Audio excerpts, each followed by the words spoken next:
Awesome, awesome. All right, welcome back, players. Hopefully, y'all had a wonderful 2 week break. I will briefly recap what happened in session 9. In session 9, the three of you went to the Karnak Carnival, this event that has been building up for quite a while. You were accompanied by Dahlia. You guys went to multiple places over the course of the day. You guys went to the fortune tellers. You guys did ring toss. You guys went to a fashion show. You guys went to a petting zoo. You guys did the little mallet game. You guys went and saw Marko lift a tent off the ground. You saw the contortionists do some acrobatics. You saw Eustace get fired out of a cannon. You saw the autumnal dance. You joined in the autumnal dance. And then, right as midnight struck, the center pole of the tent shattered, and a giant canine shadow shone up on the wall right as Lila did her flame pillar, and mayhem ensued, chaos, the tent started coming down, and Zana, thinking quickly, managed to grab an unconscious Eustace, pull him out of the tent before it completely collapsed, and you guys followed where the dog, this hound, led you guys, that was chained up or tied up outside the tent, and you guys had it seek. Zana gave it a seek command, it smelled the rope, started running around, you guys followed it to some footprints that disappear at a certain point on the other side of the tent, and then you guys did a quick powwow with the Peacekeeper, who was feeling pretty defeated because still no real answer on what's going on outside of the spotting of this masked person that you guys saw. So that leads us to the next morning. Okay. Alrighty. So, as usual, you three wake up in the Groggy Bee.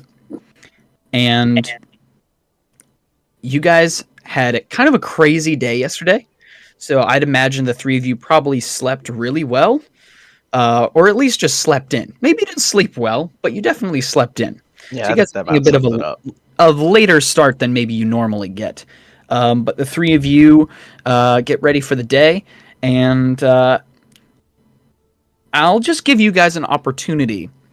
Whoever wants to leave their room first, how you want to approach this morning. I mean, I've always established that Evren gets up last, so... Unless someone else... She can get up first, we can change it. You're throwing us under the bus, Natalie. Well, I mean...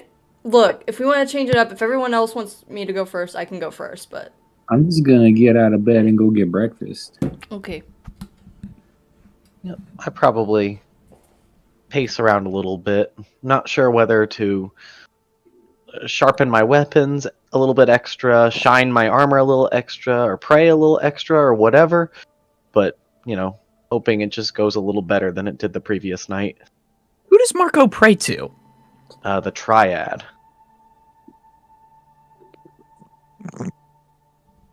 Explain the Triad. So, basically, it's actually multiple deities in one. So, they're all about, like justice, and, pretty much made all of the, knightly tenets that he wishes to follow. It's not something his clan really ever worshipped, and it's not something he's never been to a church or an altar or met anybody who follows them. It's just something he's heard about and thinks oh, this is what I should look up to. Okay, cool. Is there anything specific that Marko was asking for this day? He's just making a general wish that him and his lady friends can get to the bottom of this without anybody getting hurt. Okay, cool. Thanks for painting that picture for us. So Zana seems like she was pretty gung-ho to go downstairs and get some breakfast. Mm-hmm. And I imagine that after Marko finishes up his prayers and getting all of his stuff together. He walks out, and a little bit later, Evren would grace them with her presence downstairs. Again, it was a long day yesterday, so you guys are pretty wiped. But like I said, you got to sleep in a little bit. As usual, this time of the morning, there aren't a lot of people in the Groggy Bee outside of Selena busying herself away in the kitchen. And there's already some food at the table where Zana is probably already started and maybe even got you guys your plates set down. Yeah, the three of you can sit down and RP as much as you want, but this is your time to do that.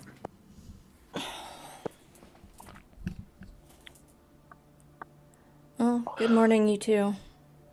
Good morning. Good morning. Today's probably the day. This is the day we finish this mystery up. I know. I'm finally figuring out what's in the pancakes this morning. What did you find? So I thought that it was blueberries at first, but then I thought maybe it was raspberries. But it turns out it was blueberries the whole time. Do you think that has a connection to everything that's going on? No, I was just wondering, because these are like a really good pancakes. Oh, you're right. They are very good. You Hopefully seem we can really, keep eating them. nervous. I'm actually feeling fairly confident, but Oh, that's good. I'm not really worried about myself. I'm not worried about how my day's gonna go. I just hope you two are gonna be okay and everyone in Montrace. Look, I appreciate your concern. Like, when have we, ever failed, Marko? Don't jinx it now. It's because we've never done it. Okay, We well, are- that doesn't mean it can't happen, Zana. We are one strong adventuring party. Exactly. I just hope strength is enough to cut it. If it's not, we can probably just set something on fire or use our wind punches to break something. It didn't really matter how well we could break anything. When I saw that hooded figure last night, there was just nothing we could do. It was too fast. Too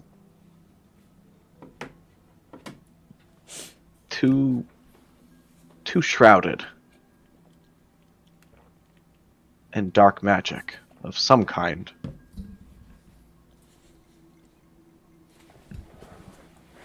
Do you think he was, alone?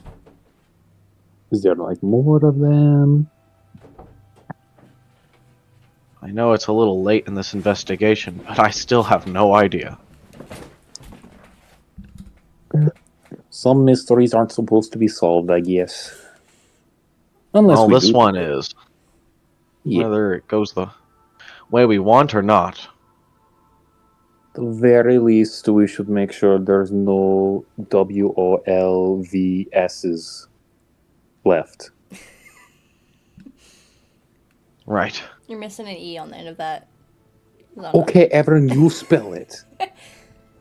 WOLVES. It's the first thing in the fucking morning. Oh my god. Hey, Evren, your comment's pretty good. Yeah. I'm just gonna eat my pancakes. I'm gonna savor this. Yeah, no, you should get someone last. Hope Eustace is okay. He didn't look so hot. I mean, he did get shot of a cannon. I don't think he was expecting that. As many. No. The cannon was perfectly fine. I'm sure they took all the necessary precautions for him. No, that on top of what else happened. Yeah, I would probably be pretty shaken up too.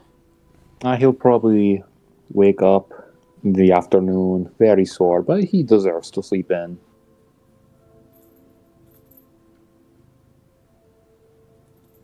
As the three of you start eating your breakfast and chatting about the previous night, you see the door open, and Colton and Zwara enter, and they approach your table, and Colton addresses your table and says, the Peacekeeper told us to tell the three of you that you should go and, what did he say? And Zwara just sort of shields her eyes with her hand, and she says, sorry, we were out late last night investigating. The Peacekeeper wants the three of you to start making inquiries about last night, see if anybody else saw anything, maybe the direction the person fled.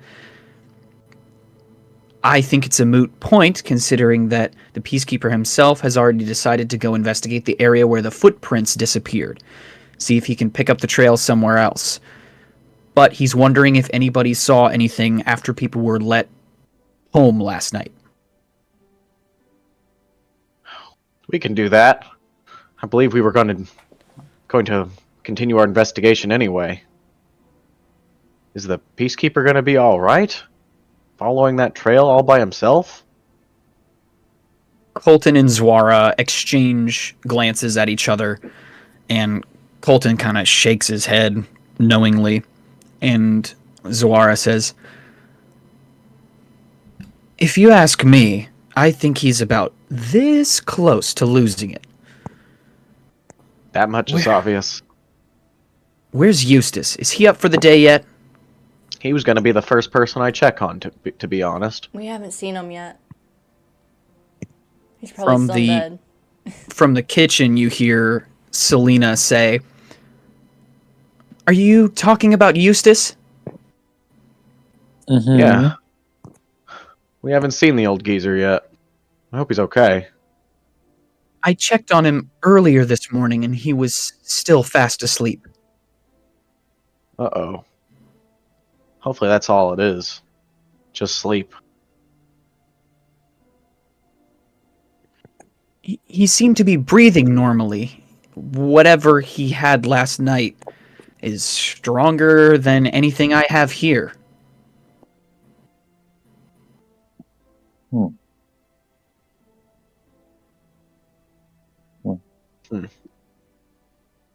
So, didn't come from you. No. I'm fairly certain, based on the flask that I attained from him when I went to check up there, whatever that stuff is really not meant for drinking. It's highly flammable and strong stuff. Not to mention, he's a smaller fellow. Did you happen to know who gave that to him? Or at least what kind of person gave it to him? I'm sorry, I was in the tent along with everyone else. I didn't see Eustace after his performance. I know. Just trying to do my job. Oh, that's okay. You three are doing a wonderful job. Well, that's good to hear someone say it. Whether it's true or not.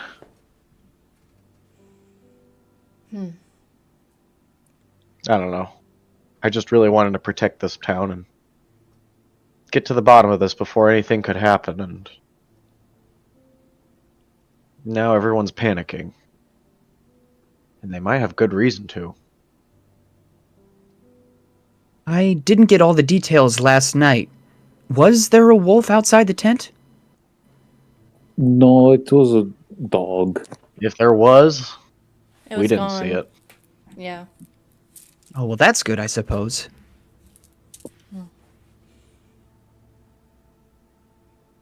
Well,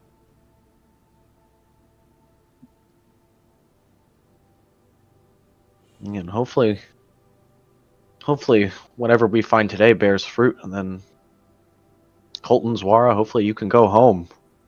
I know you're tired, but we appreciate all you've done so far.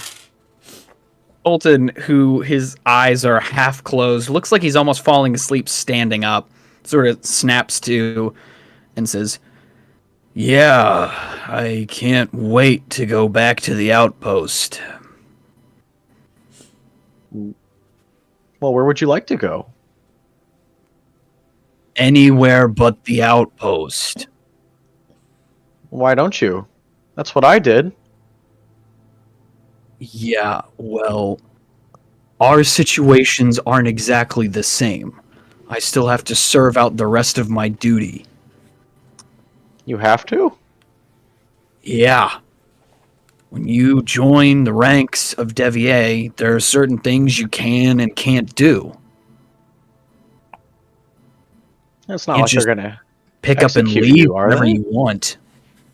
You have to follow orders, and in this case, it was a 6-month tour at the outpost. Still got 3 more months to go on mine. Zwara will be done before I am. Hey, that's not too bad. Plus, there's glory in that kind of work. And then you can go anywhere but the outpost after those 3 months are up. Yeah, until they transfer me somewhere worse. I don't know. I hear Evren's forest is pretty nice. Maybe they'll let people into heaven too. I think I Everett's wouldn't recommend my home though. Everett's gonna give Marko a look like, don't even suggest that. What? Looks down at you smiling. That would not go well for him. I'm telling you that right now. My people are very protective of our forest. Yeah, it's not like they're gonna shoot outsiders on the spot, right? Not unless they Right? give them reason to. Oh. Well, not shoot, but you know. Set At on least- fire. Well, that was more of me. They're more diplomatic than I am. But still. Well, heaven's pretty great. So good. It's the best. What were those things you mentioned there that you eat all the time? Do I remember is the question. It wasn't donuts. Fuck, okay, I lost it. I don't know. She says Was it- whatever the fuck it was, and it was good. Oh man. Maybe you could go there next.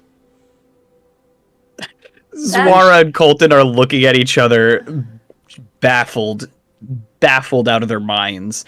And Zwara says, "All right, I'd love to continue this chit-chatting, but we need to go make sure that everything is secure at the carnival. While the Peacekeeper's away doing his thing, we need to help clear away some of the debris. The Karnak is supposed to be on the road tomorrow, so they need some extra help getting things torn down." Yeah. Well, maybe I know they're probably shaken up a bit, but hopefully they don't leave without letting us ask a few questions. Yeah, well, I'd like to say bye to them too. Yeah. They were magnificent. That was the one good thing to come out of yesterday. Very.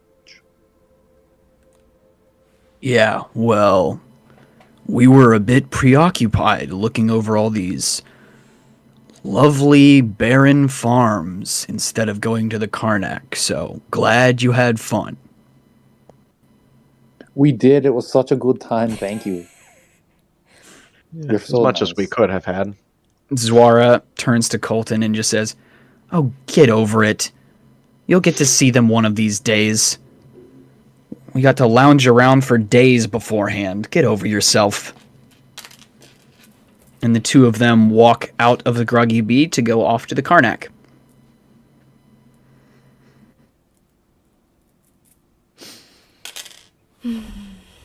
Well, I for one definitely want to check on Eustace. Well, you See know if we where can he check on is. his Yeah. condition. Let's go look. Let's go make sure our best friend is doing okay. Oh, your best friend. He's our best friend. I wouldn't go that far. Evren, he got you out of JAYL. Don't even be serious. Well, my mom's always said you can only have one best friend. And I think that might actually be you, Zana. I'm going to cry. Oh my god, shut up. Oh my god. I'm like, Maybe there's something you can do for him. probably. We'll see. I'm going to go check on Eustace. Okay. Okay. So if the three of you want to head on up, I forgot to change the view to the downstairs. That's my bad. How We'll dare stay on you? the second floor. I know. How dare I? You guys go back up to the second floor, and you guys head over, and you guys go to Eustace's room, which is at the very back of the hall and to the right. And you guys approach the door. What do you do? Just gonna. I'm going to knock. Everyone's Yeah, gonna knock. I guess if maybe we all knock. We all three knock I like it. I in like it. unison. I think everyone's a little bit more aggressive than maybe the other two are, but like, We all Eustace. knock in our special ways. After a little silence, you hear a muffled voice from the inside of the room. Come in. Oh, good, he's awake. I'll just like shove Yeah. the door open. Good You morning. guys- Get up, old man. It's morning. You guys enter Eustace's room, and Eustace is in bed. He's sitting up, but he has like the covers up over his head and like shielding his eyes. And he's just got it pulled tight, and he's just like sitting on the edge of the bed and just says, oh, hi. Good morning. Good morning. Hello, how are we feeling? We were worried sick about you. I don't suppose the three of you wouldn't mind just sort of lowering the volume a little. Okay, we were worried about you.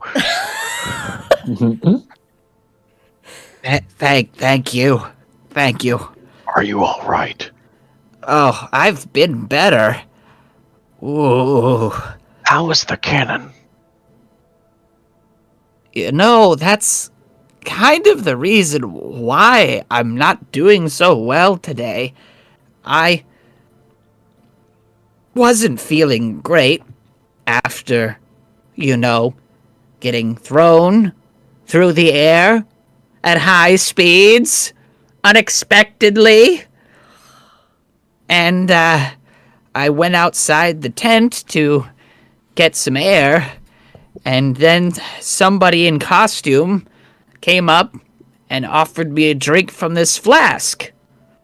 Said that it would help ease my headache. No, are you allergic to this? What was it? I don't know, but This person in the costume, what do they look like? What kind of costume were they wearing? oh, I saw so many costumes last night. Well, the one that gave you the flask. Yeah. Hold on. Let me think. It was dark out. I went outside the tent. I think they had a dog on a leash. And then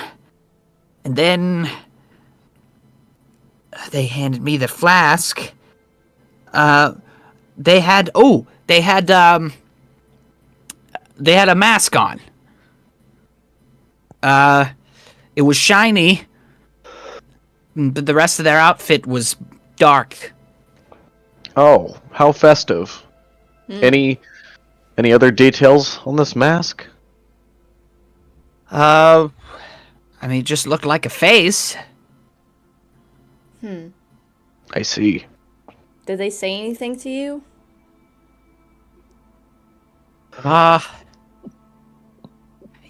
Yeah. They said, They said, "Do you want something to ease the pain?" Naturally, you said, yeah, after what you did. Yeah, I figured I'd loosen up a little bit before I went into the dance, 'cause my nerves were shot. But whatever was in that thing, it smelled terrible. I think we happened upon this flask after everything came crashing down, but it didn't seem like it was made to be drank. I don't think it was either. Everything afterwards is a bit of a blur. I think I went back into the tent and fell asleep behind the cannon. Right. Did the That's person? where we had to carry you out. You guys carried me out? Really? Yeah, I Yeah. went and I saved The you. whole tent was coming down. Kind of glad I wasn't awake for that part. Oh, it was really scary. I'll That bet it was. this figure that you've described, Mm-hmm. they were at the scene. Do you remember Oh. if their voice was masculine or feminine or what it sounded like? How tall they were, maybe. Yeah. To be completely transparent, we're just trying to get details about this individual. I get it. I'd have to say probably average height. For you or for... Oh, not for me, no. Heavens, no. For me, Probably not tall enough to be an orc or an elf. a human? Probably. Okay. And, maybe I took a swig, right? Mm-hmm. And it was working pretty fast. And after I did, I think they said something else. But by that point, I wasn't starting to feel all there. And from behind the mask, it almost sounded like two people talking at once. And they said, "Why don't you go back inside and get warm?"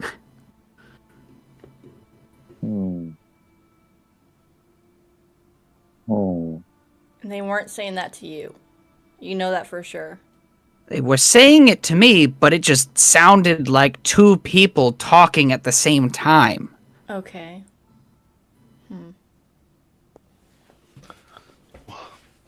I believe you. Such a thing sounds impossible, but... I mean, given what we've seen around here, I wouldn't Yeah. write it off right away. But you would have no reason... No reason to lie or anything. You've been great this whole time. Thanks. I guess I'll have to, dance with the carnies some other time. Be plenty of other carnivals. It'll be alright. Wonder if I could convince Rishka to let me take a rain check on that dance. Maybe. I think we missed the dance. Did you guys have fun at least? With Yeah. the autumnal dance it and was everything? so awesome. Was it fun? Yeah. Mm-hmm. Oh, As I said before, I mean, it's about as much as we could have had. I You know, suppose before so. everything went to shit, yeah. Yeah, again, sort of glad I wasn't awake for all that, the running and the screaming and Right. whatnot. You probably would have had a big headache. Even bigger headache. I'm not sure about that one, but definitely a headache. Hey, listen, I'd like to sleep some more if you don't mind. Okay. Yeah, thanks for the information. That helps a lot, actually. To start. Yeah, no problem. Oh, do you want the flask? That would Yeah. be really nice. Yeah, take it, get it out of here. The smell of it makes me sick. Yeah, if it's no trouble.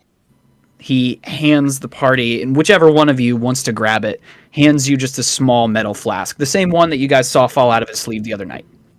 I'd say Zana, probably. Okay, I can take it. Why don't the three of you... Why don't the three of you roll... I'm going to say perception. Perception. Okay. Let's go. All right. 21. 21, let's go. Very nice. So I'm going to say, since Zana's holding it, Zana, you take a whiff from the flask and extend it towards Evren, who sniffs it. And Evren would be the one to confirm that this is in fact the same type of liquid that was the fire starting stuff. I was gonna ask if she could smell it and compare the two, so... So the previous night, I can't remember which character said it, to be quite honest, but somebody said something about it smells like that stuff, and you can now confirm, this is like that super flammable stuff that like it's The stuff like Lila was using? No, like, because like I was thinking it's the same about like it. the alchemist it's the same fire? like highly flammable stuff that's not made for drinking, but it'll knock you out. So it's like her alchemist fire that she got from that one guy, right? Or is it different? Mhm. Your alchemist fire is essentially a Molotov cocktail. Okay. This is more like super fluid. like this is like the type of alcohol that'll make you go blind, like if you drink too much of it. Like this Okay. stuff Cool. has It's such bad. high alcohol that it'll light on fire fairly Oh, easily. jeez. Okay. And the whole outside of it smells the same. Ugh. It smells like that flammable stuff. Ew, get that away. That smells horrible. I'll put it in pocket. Yeah, I probably shouldn't be carrying that. That could be very dangerous. Oh, yeah, you would like explode. Yeah. Or I could make an explosion. Either way, it'd be bad. By this point, there's basically like nothing left in it. It just mostly smells like it's still. But yeah. So you'd probably be safe Basically. unless you did a concerted effort to light it on fire. Yeah. But you guys leave Eustace's room, close the door behind him, and he curls up on his bed and covers his head with the blanket and goes back to sleep. And as the three of you walk out of the room, you hear the stairs.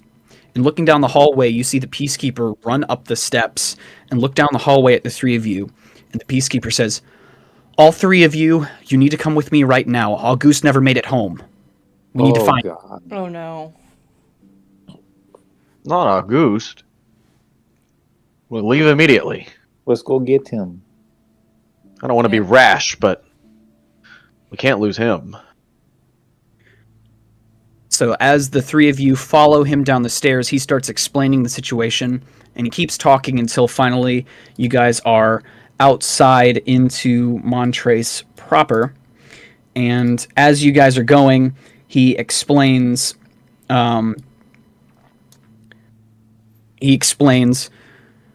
So Armand Bracewell noticed this morning that Auguste didn't arrive at his fields. So he went to Auguste's shack and knocked on the door, but there was no answer. So he came to me, I kicked the door in, and Auguste wasn't inside. I can't find him. Is there any trace of him? Any I don't note? think- Any tracks? Anything? I'm not sure. I didn't take that long while I was there. I figured I could use more eyes. When's the last time you spoke to him? Last night when everybody was pairing up to take people back home. Did he say anything? Anything of note? Not to me. For all I know, he spoke to you last before he went off to escort whomever back home. I don't know. All I know is I didn't see any trace of him arriving at his shack. Well, shoot. Who was he with? Anybody else not make it home? Everybody else is accounted for.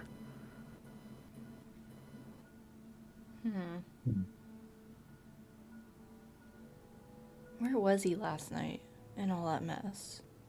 Either he's staying over at someone's place, or he's gotten wrapped up in this. So the Peacekeeper, still talking, as you guys are steadily moving as he's talking to the three of you, and he says, "Let's start at the Karnak and work our way from there. We'll try and figure out roughly which direction he would have gone. If he was following the main paths, he would have had to walk a certain direction to walk people home. I don't know.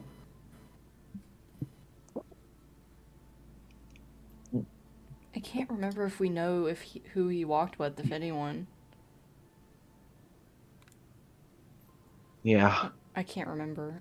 So you guys are just moving your way to the Karnak to try and pick up the trail of where everybody went.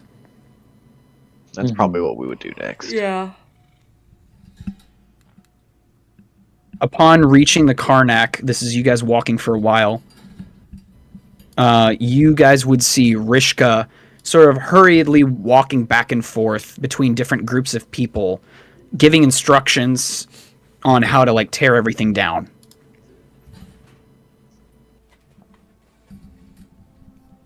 Well, look at the other two. How are we approaching this? The same unmatched enthusiasm that we always do. Right. We have to believe that we can do this, first of all. Second of all, we need to figure out where to start. There's a lot of trails here. Too many tracks to keep, track of. Well, I think a first good step would be to start at the tent where it all happened, or at least where the tent was. I don't know if they've taken it down yet, but Right. Or at That least around the area. vicinity yeah. when everyone went home.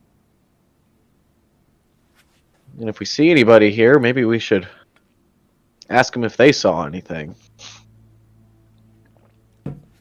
Sounds like a good plan to me. Yeah, questions never hurt anybody.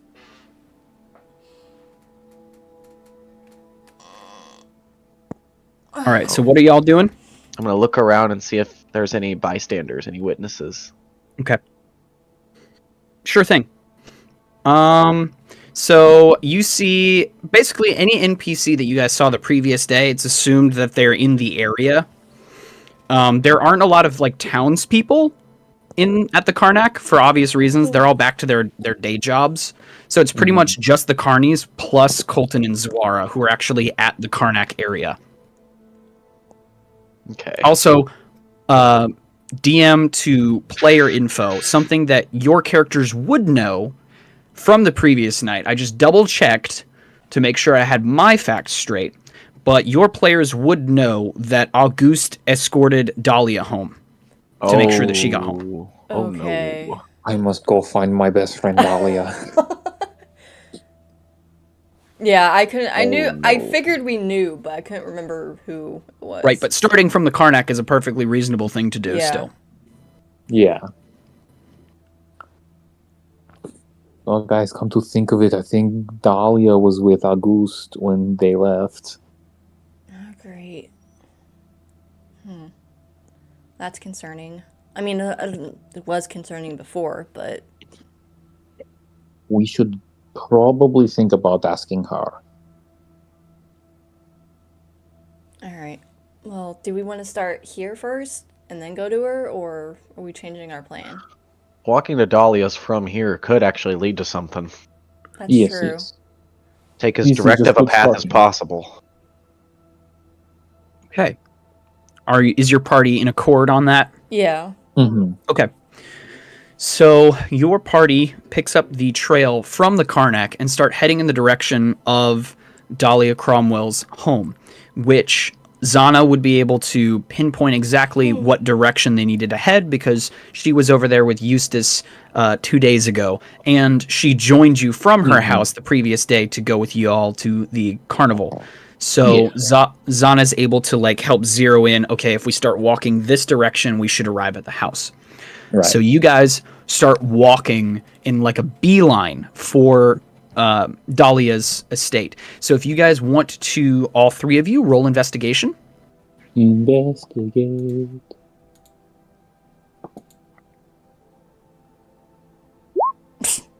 Damn, 7. Oh man. Lucky number 7. Bad rolls. You guys Too are still just much. walking in a straight line, but you Line. don't notice anything out of the ordinary. Yeah. You don't notice any footprints or anything like that. You guys are just walking towards Dahlia's house until finally you guys arrive at the little body of water that's out back behind her house.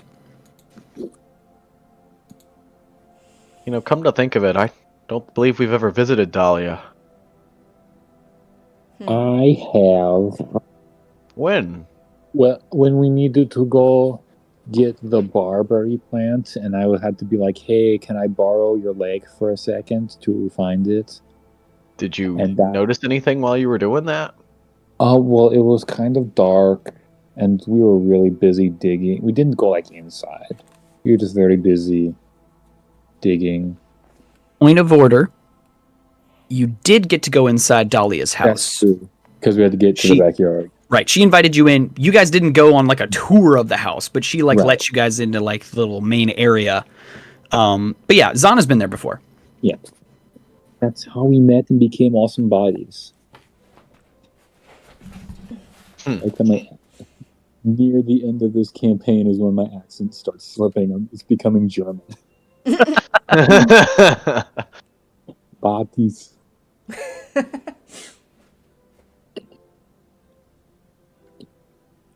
Yeah, I didn't see a bunch of stuff in her house, but I saw the main room. It was pretty. Do you want to talk to her then? Since you two have Yes, already to- met, technically. Yeah, Okay. yeah, might help. Okay, got this.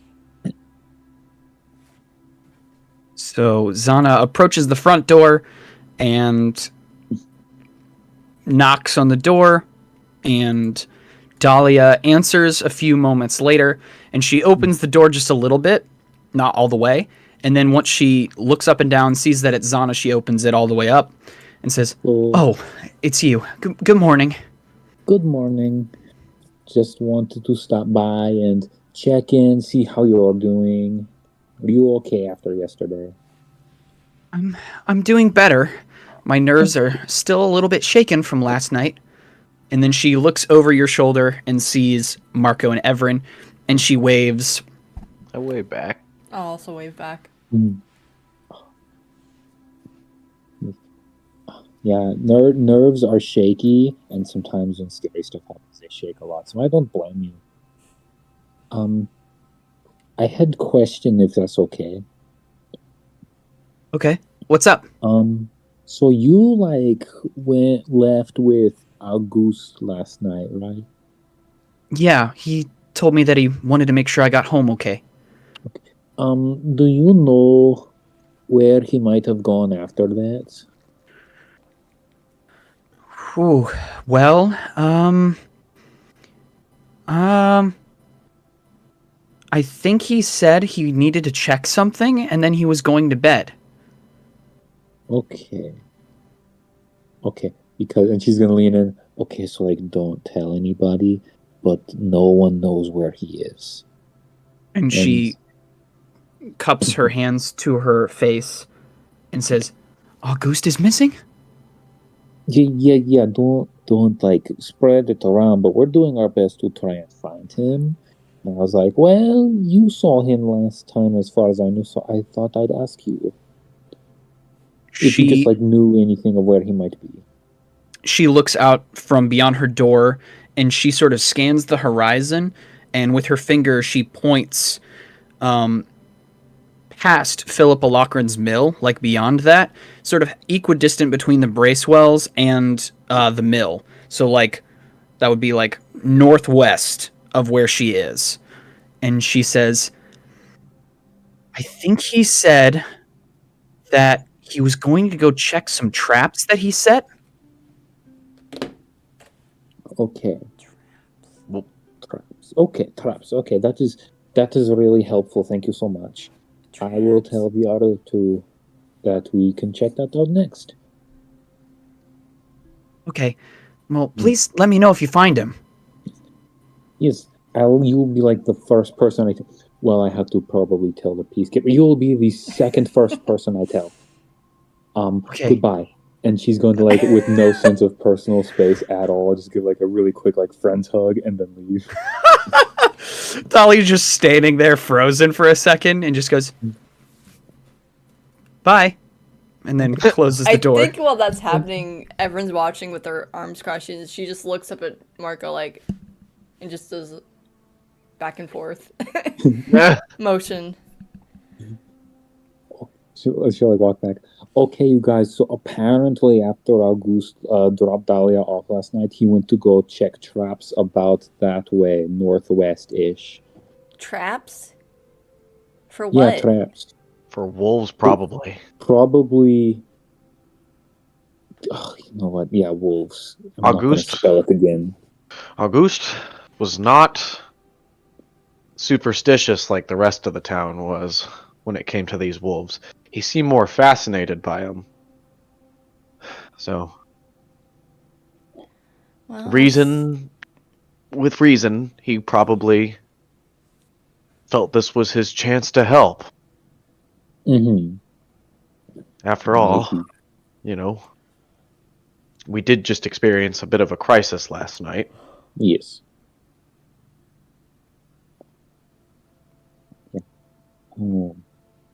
So, should we go out there and see what we can find then? That's our next stop, I think.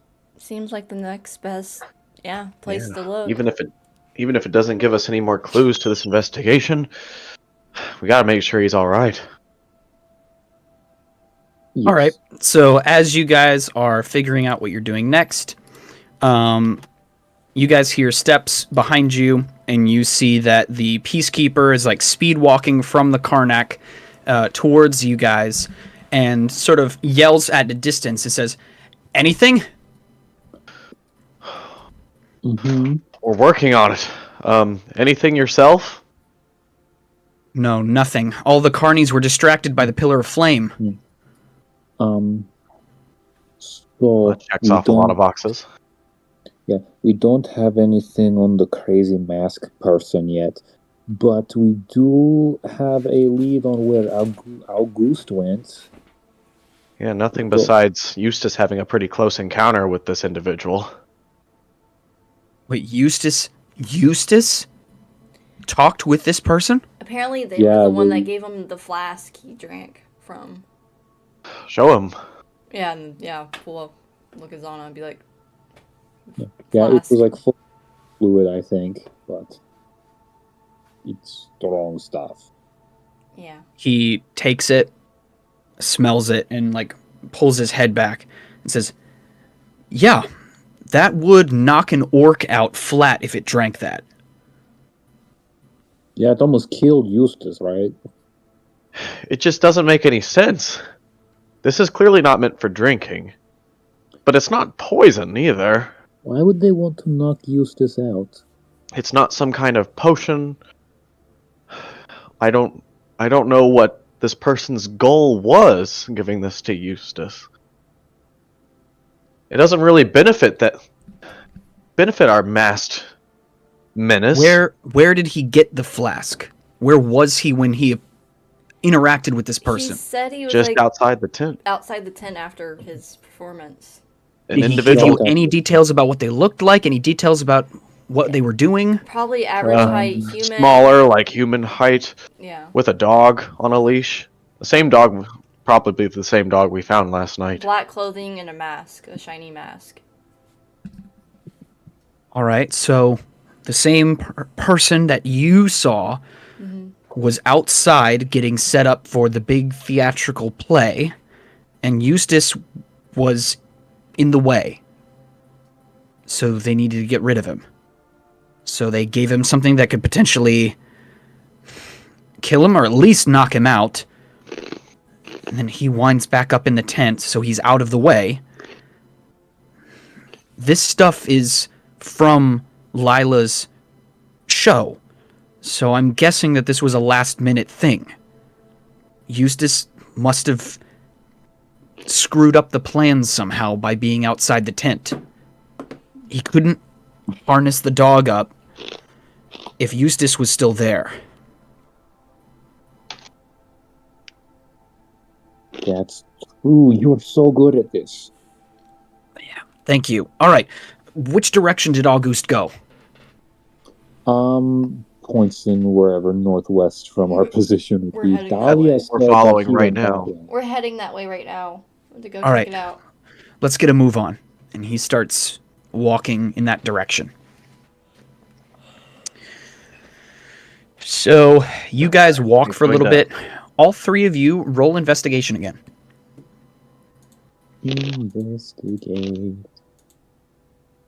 Investigate. Better. 30-20. And these rolls got to be better. Okay. It's not going good. So Zana rolled a dirty 20 and Evren got a 16. Not bad at all. So Zana, you are walking, and I'm going to say that some time has passed. You guys have been walking in this direction for a while. You guys are now somewhere between the Bracewell estate, which is like to the north, and the Lochran Mill, which is like to the west of town. Somewhere in between. And Zana, you're the first one to spot that there is a large, almost bear trap looking thing on one of the paths going through the field. I think that's one of the traps, what they might look like. You guys, since you pointed out. It's kind of covered with some long grass and sort of hidden from sight. Mm-hmm. Could probably kill a bear. Or not kill a bear. Trap a bear. Hopefully that's all a the trap. big ones with teeth, right? Yeah, the big The fluffy peacekeeper squats down next to the trap and sort of shakes his head and says, "Oh, the old fool was trying to trap one." I theorize that he was trying to help. Even if he shouldn't. I can't say I blame him. You guys keep walking, Mm-hmm. and further down the path, you come to a little stone wall with a tiny wooden gate that the wind that whips through Montrace just continually pushes, and it just sort of sways back and forth. There's nothing holding this gate back. And all four of you see through the slats of the gate. You see something colorful on the other side of the wall.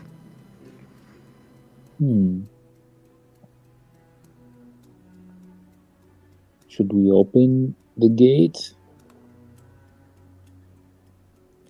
Carefully. Something weird on Very that side. carefully. Okay. Should I open the gate really slowly? As you push the gate open, all four of you can now see that August is on the ground. Oh my god. I'd probably want to run straight to him, but I'd probably look around, look at the surroundings, see if anything looks off, any traps. Okay. You can roll investigation if you want. Don't want to be hasty. Oh, modified one. Ooh. Damn. Okay. You don't see anything in around the area. All you see is August. And I'd probably rush to him to make sure he's okay. Yeah, same. Okay. The peacekeeper follows up behind the three of you. And as you rush up to August, the peacekeeper puts his arms out to the left and right to slow all of you down. Mm-hmm. And the peacekeeper looks down, and his face drops. And you can see, without having to roll, that August is a bloody mess. Mm. What are we waiting for? We have to help him. Marko. The peacekeeper crouches down and puts his fingers to August's neck, which is horribly wounded, Mm-hmm. and looks back up at the three of you and says,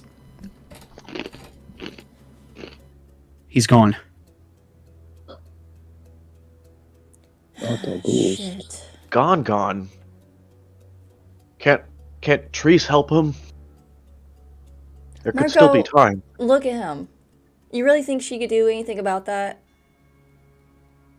I don't know, but I'm willing to try. No. Can we tell, like, what you said? He's like really bloody. Can we tell, like, where, like, the wounds, like, how, like, Sure. where it's from? Maybe. Why don't? Yeah, all three of you can go ahead and roll investigation. Okay. Go ahead and roll it with advantage since the Peacekeeper's with you. Okay. Or medicine, maybe? You can choose medicine or investigation. I already committed to investigation, so I'm gonna roll that one. Wow. My medicine's That's better. I'm gonna roll that. These dice are really against 14. me. 14. Oh. I rolled with Okay. advantage. 15. All right. With Zana and Evren being a little bit lower to where the body is, That's 'cause they're you tall.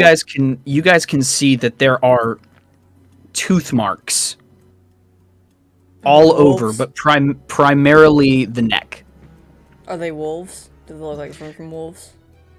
Or can You we tell? wouldn't be able to tell at a cursory glance. Okay. However, I can confidently say with the medical rolls, Mhm. you guys know that it was some sort of predator is all you guys could infer based Okay. on like where the canines are. Mm-hmm. Okay. Yeah, that's what I was afraid of.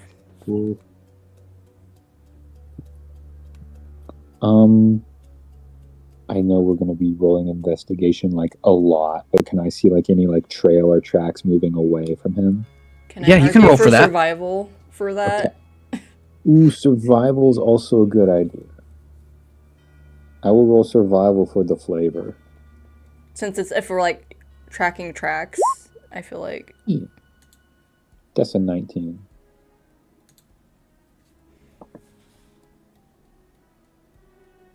So she's like just looking for any kind of like tracks, whether it's like people tracks, animal tracks. if I can do that too, I would like to. If that's okay. Yeah, you guys can roll either survival or investigation. Your call. Yeah, 14. I had a 19 on my survival. I got 14 for survival. Okay. Evren, you would notice by scanning the area that you see two more traps nearby, near the body, that are both opened, undisturbed, still have like grass covering over the top of them. Okay. I'll definitely point those out to the others so they don't accidentally walk into it. Mm-hmm.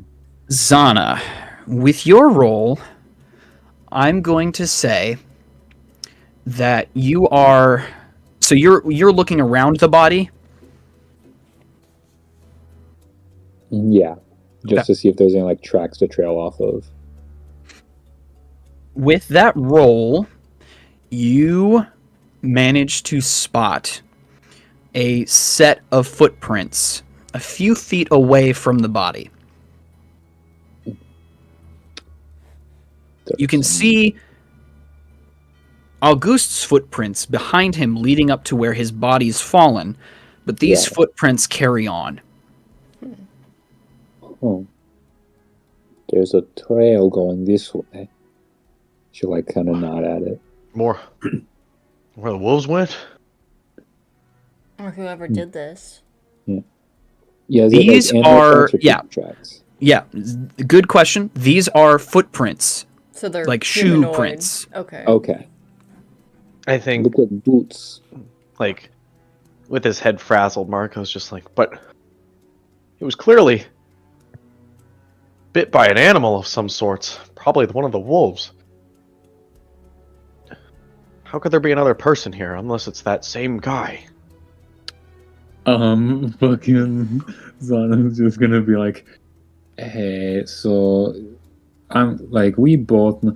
I'm not saying that we know the person that did this like personally, but we know that like some people can turn into animals in the back, yeah. This is just thought I have. Yeah, I do not mean, think it is you, by the way, Evren. No.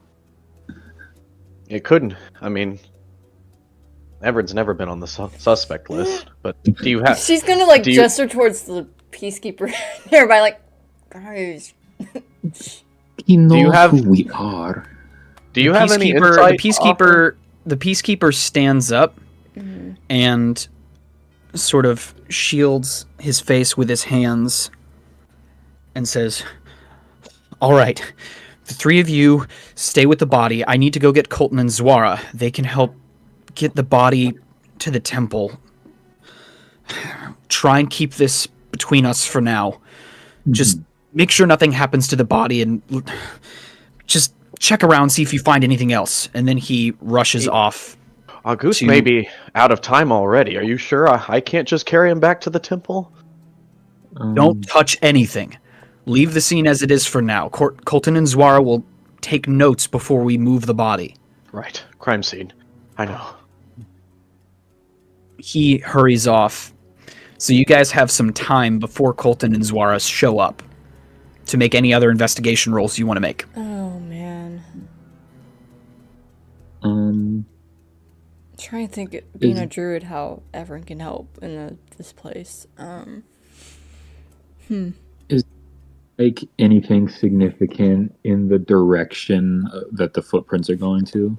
Just that we can see from Or like this a looking. landmark. Sure. Or With something? your initial roll following the footprints, you would, if you decide to follow them, you can see that the footprints travel for a little ways, and similarly to last night, at a certain point, the footprints just stop. Goddamn teleporters. I'm gonna, just out of curiosity, just be like, you really tell he was dead by putting his finger on his neck? And try to do the same thing. You can feel for heartbeats that way, Marko. And I Marko, just wanna- make a perception check. I just want to make sure, what he said was true. Alright.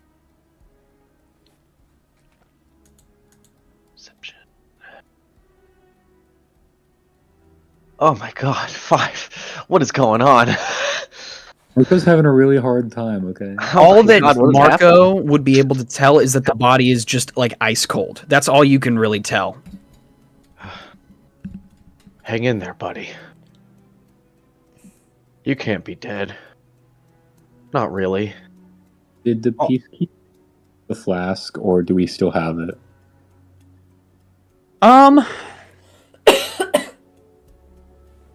Good question. I think the peacekeeper would have still had it after you passed it to him. Gotcha. Just wondering. Yeah, the three of you feel free to make any other investigation checks you want before Colton and Zwara show up. Hey, Evren. Yeah. I know it might seem pointless. I know it might seem like a waste of your font of magic you pull from, or however that works. But do you have any restorative spells?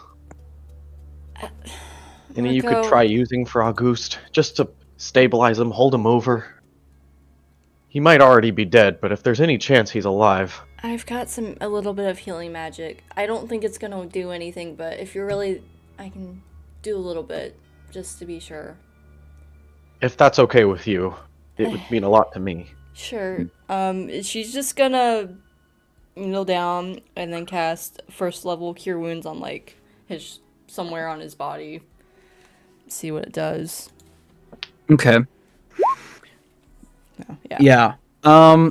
If it does anything. You can see that like a couple of the smaller wounds sort of close back up, but there's no change in his condition or appearance really. Okay. And then she's just gonna like kind of gesture towards him. I mean, smaller wounds, but that's not gonna change anything, really. I'm sorry. Oh, I'm sorry to him. He was nothing but friendly to us the moment we arrived. He was a good guy. We'll have to honor him somehow. when Why all would this is over. anybody want to kill him? Well, as much as I hate to say it, he was quite the skeptic compared to everyone else. he was. Like he might have cracked it eventually. I'm just saying he was very adamant about everything. So if he figured out something that someone didn't want him to share, then you know. Does he still have? Did we give back his journal? I believe you did. Does he have that? Has he added Oh, yeah. to it since we gave it back? You can check his person. Oh yeah, I was gonna I'm gonna ask look for if that. he has anything on him right now, or if like Yeah. Like, All like, three of he you never can got go to ahead finish. and roll investigation with advantage, since you know what you're looking for. Investigate. Please roll good. Please roll good. Oh my god, this is terrible. 12. Advantage. Please. Okay, 14. 21. Jeez. 21. Okay. So we'll go in order here. Zana, you're looking at Auguste's body, and you can see that his journal is sort of like at his side, attached to like a little leather strap. Okay. I will try to. No, wait, we can't tamper with the evidence. Damn. But he His has journal's, it. like, right there, but- Whoever did this didn't take it. That's good to know. Yes. That's why I was wondering if whoever attacked him took anything. If anything looks like it's missing, or if he has everything that he probably would have had before. Marko, with your 14, you're observing Auguste's body, sort of looking it over, looking at what did he have on him, etc.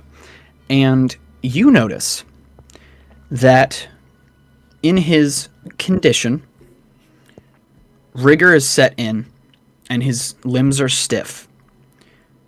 And his right arm, you follow just looking at how his body's on the ground. And it's lying on its back, basically flat, looking straight up. And you see that Auguste's right arm is sort of across his chest with his finger pointing down. And you can see that he has his other hand pointing at his left pinky.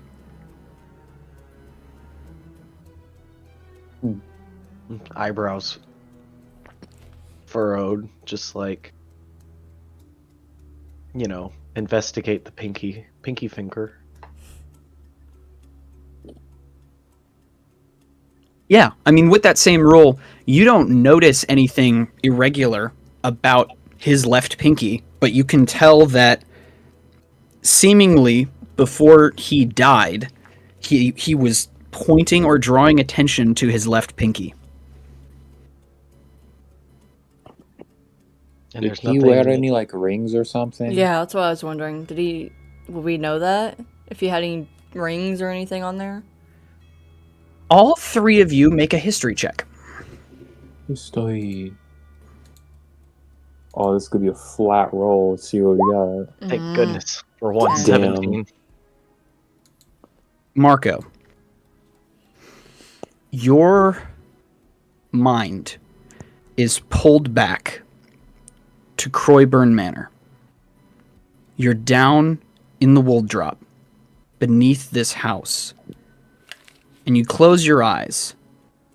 And all of a sudden you're looking at a skeleton with a pinky finger missing. Oh my god.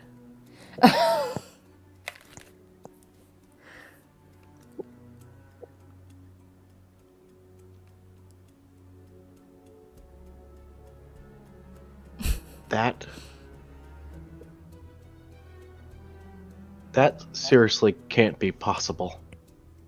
What can't be possible? I know this was refresh my memory, if I'm wrong. This is one of the brothers. Was that skeleton, right? Is this out of character? I think that's Yes. yeah to you. Yes. That was the skeletal remains of Haskin Croyburn that That's you guys what I found. thought. I had a what I feeling. Yep.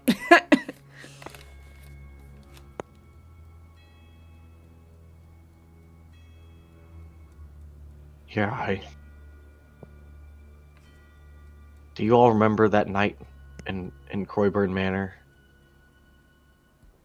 Yeah, when we time traveled, yeah, it was crazy. Yeah, can never forget it.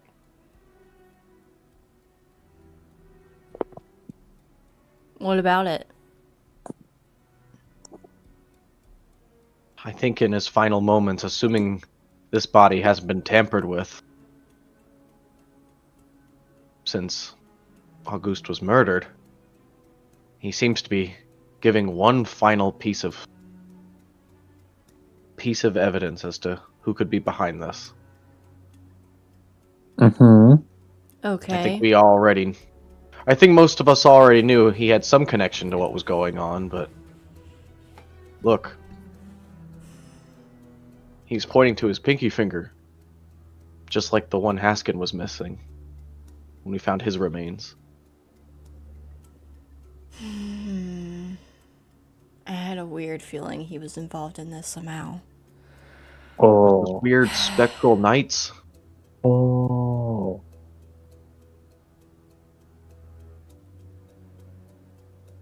Oh, he's not. And now So there's this. We're dealing with a ghost? Well, we already knew Again. something supernatural was going on.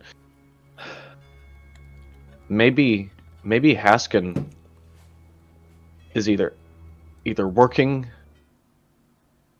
with a pack of wolves, or a wolf has some kind of control over them, or maybe he's become one somehow? Or like he reincarnated or some shit. Or maybe he's like one of Evren's people. Oh. A druid? Yeah, a shapeshifter. Oh, that's a terrifying thought. Oh man. A ghost that can turn into a wolf. That's scary. Neither option is very pretty. At this point, the three of you are standing over this body, and this time of day, this time of year, today was originally started off clear, but has slowly grown more and more overcast, and there are some dark, swirling clouds above, and you know that rain is soon to follow, and it's cold, and the wind has picked up. And as the three of you are just standing over Auguste's body, you hear approaching footsteps, and you see Colton and Zwara carrying like a large tarp material with them. And they walk past the three of you without really exchanging any words. And Zwara lays the tarp down next to Auguste's body, and Colton just starts writing things down on a piece of paper. Hey, Marko, you should probably tell him. Something. I don't know. I just kind of nudge him.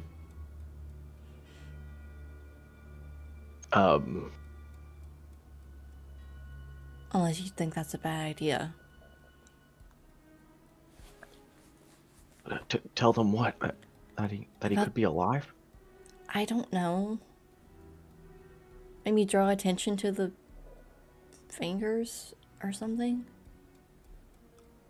I don't know if they can do much good. Mm.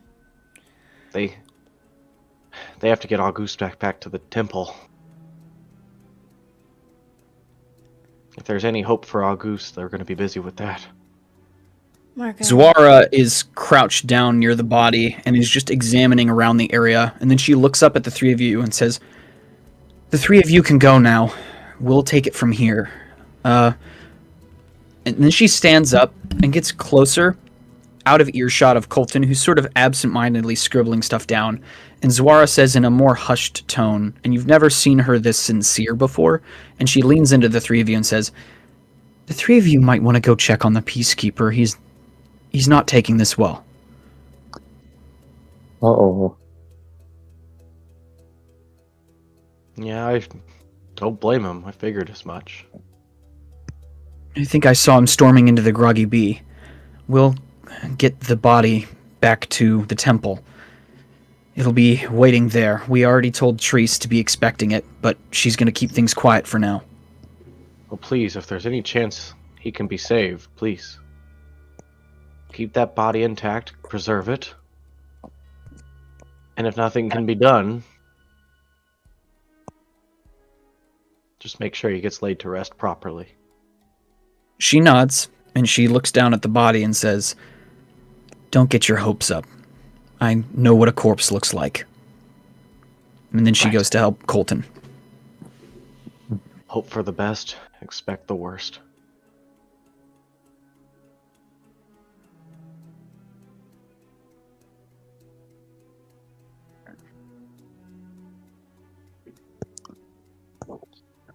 So do we want to go find Peacekeeper? See what I'm more he's interested doing? in following these footprints, admittedly. Well, they kind of go over there and they disappear, kind of like, I'd rather The- go check on the Peacekeeper. because like, they disappear like the other ones did. Yeah, we can go check on him. He must be doing rough. Though I still Okay. can't help but feel like we're chasing coattails here. We're gonna keep arriving to things one step behind. A big messed up mystery.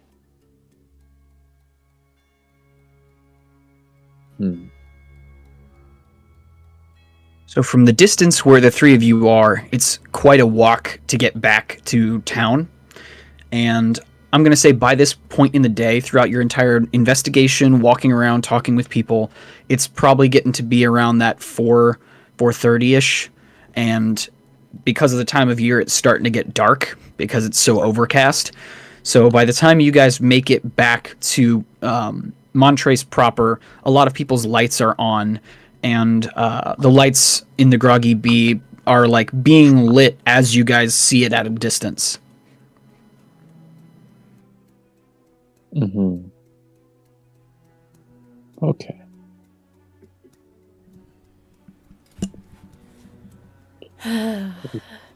Please, nothing else go wrong.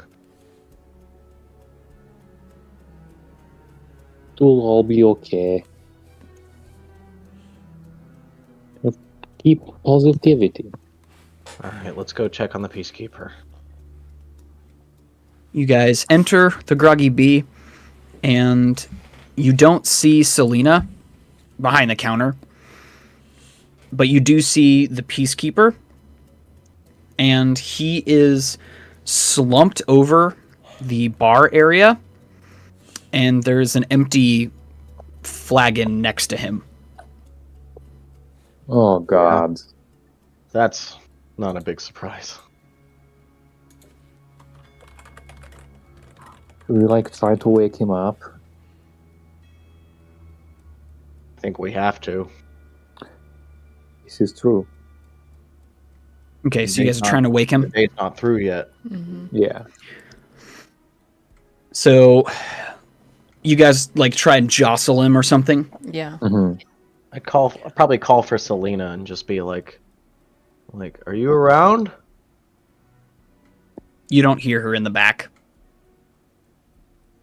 Hey, make sure he's okay. Please. I will wake him up.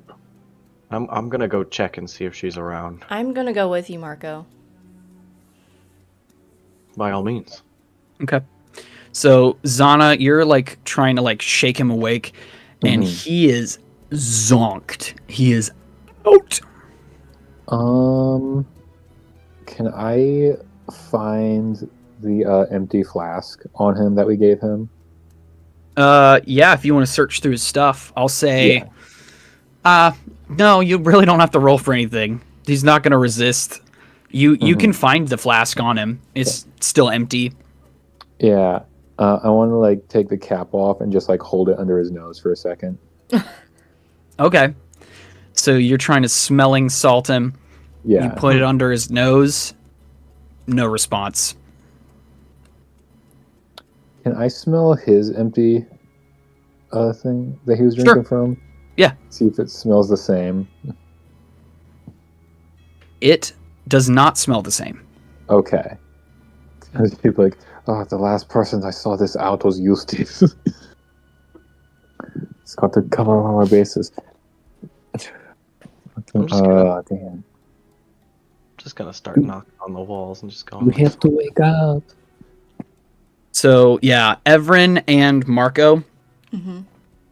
the two of you walk to the back, like sort of like back behind the bar, like back into the kitchen area, and you guys look out the back window, and you see that Selena's like chopping firewood. Oh, thank goodness. That's a relief. I'm just gonna check on her. Yeah, You still me want to too. come with? Yeah. Yeah. If that's okay. It's Okay. always okay to have you by my side. You guys sort of open up the little back door area and walk outside into this backyard. And yeah, she's got just a smaller log set up, and she's just splitting. Selena? Hey, is the Groggy Bee open for business? Oh, yeah, of course. Did you need something? Not us. The Peacekeeper seems to have had one too many drinks yet again. We just came to And, make sure you were okay. We We didn't just see wanted to let you know, and we didn't know where you were. Yes, I'm fine. Yes, I'm fine. Should I not be? No, but crazy things are happening as of yesterday and today. Oh, last night. So we're just a little on edge is all. Understandable. Understandable. I'm still thinking about it too.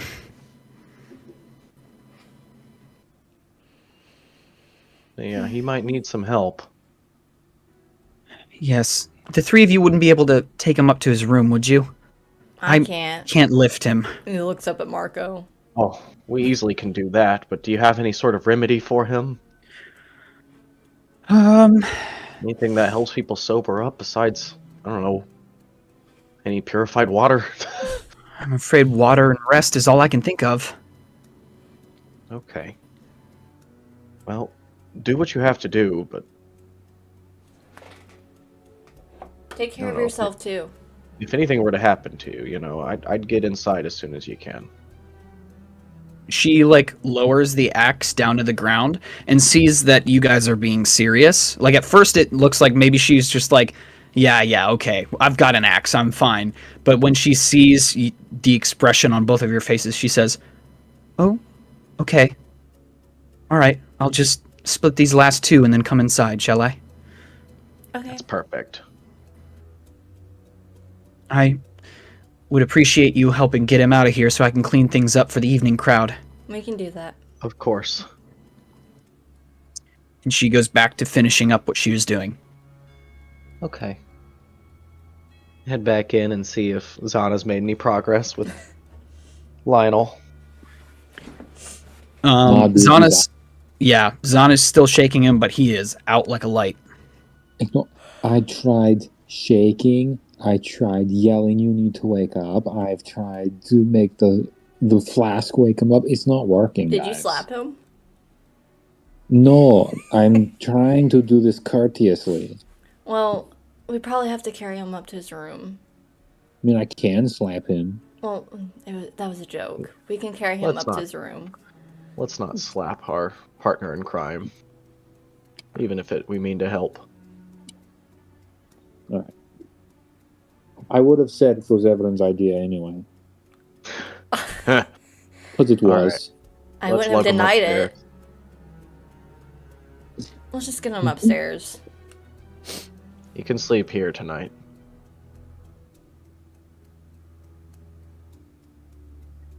Try to get him upstairs, I guess. Okay. Yeah. Why don't the three of you make strength rolls? Okay. should be good. You would think. Yeah, 20. Ooh, very nice. I'm small. I'm That's tiny. not terrible, No. all things considered. So basically what this looks like, I imagine, is that like Marko lifts the Peacekeeper onto his shoulder, and like Evren and Zana are basically holding 1 foot each. Yeah. Just like to keep them from like hitting the steps as Marko walks them upstairs. So yeah, you guys move from the first floor, walk him up the steps to the second floor, and walk him down the hall to his room. And there we go. Whoops, hold on. That's not supposed to be there. There we go. You guys walk him down to his room, and the door's unlocked. It opens up. It looks very similar to what you saw like 2 days ago when you guys brought him the drink. It's basically just, there's strewn papers all over the place. There's some crumpled up of those threatening letters scattered around the room. And you lay him down in the bed and kind of pull the covers up a little bit. And yeah, he is out skis.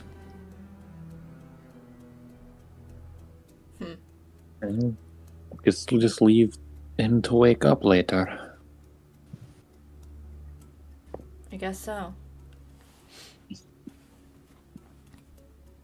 All right.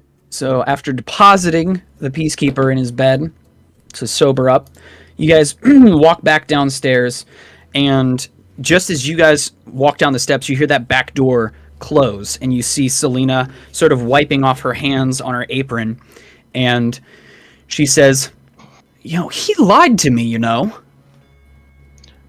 The About- Peacekeeper? Yeah, he said he wanted to keep his mind sharp and that he wasn't going to imbibe today. That's why I'm so confused. I could have sworn I just gave him some of Raymond's drink. He's been under a lot of stress, today in particular. What the hell did Raymond have? Well, Raymond's drink, you know, it's that herbal juice type stuff. There's no alcohol in it, so I guess the Peacekeeper must have gotten into my brew, I guess? But that's not like him. Maybe. He was very specific. He said I'd need my wits about me.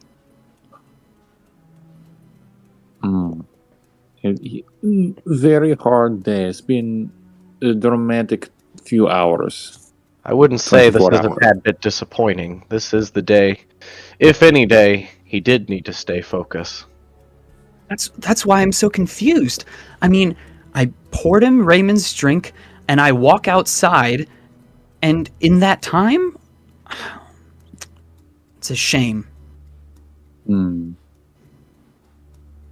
She walks over to the counter and grabs the flagon that the Peacekeeper was drinking from, and she lifts it up, and she goes to get a cloth out to clean it, and she looks into the cup, looks at the three of you, and says, "He did have Raymond's drink." And she tilts it towards the three of you, and you can see the red liquid on the inside.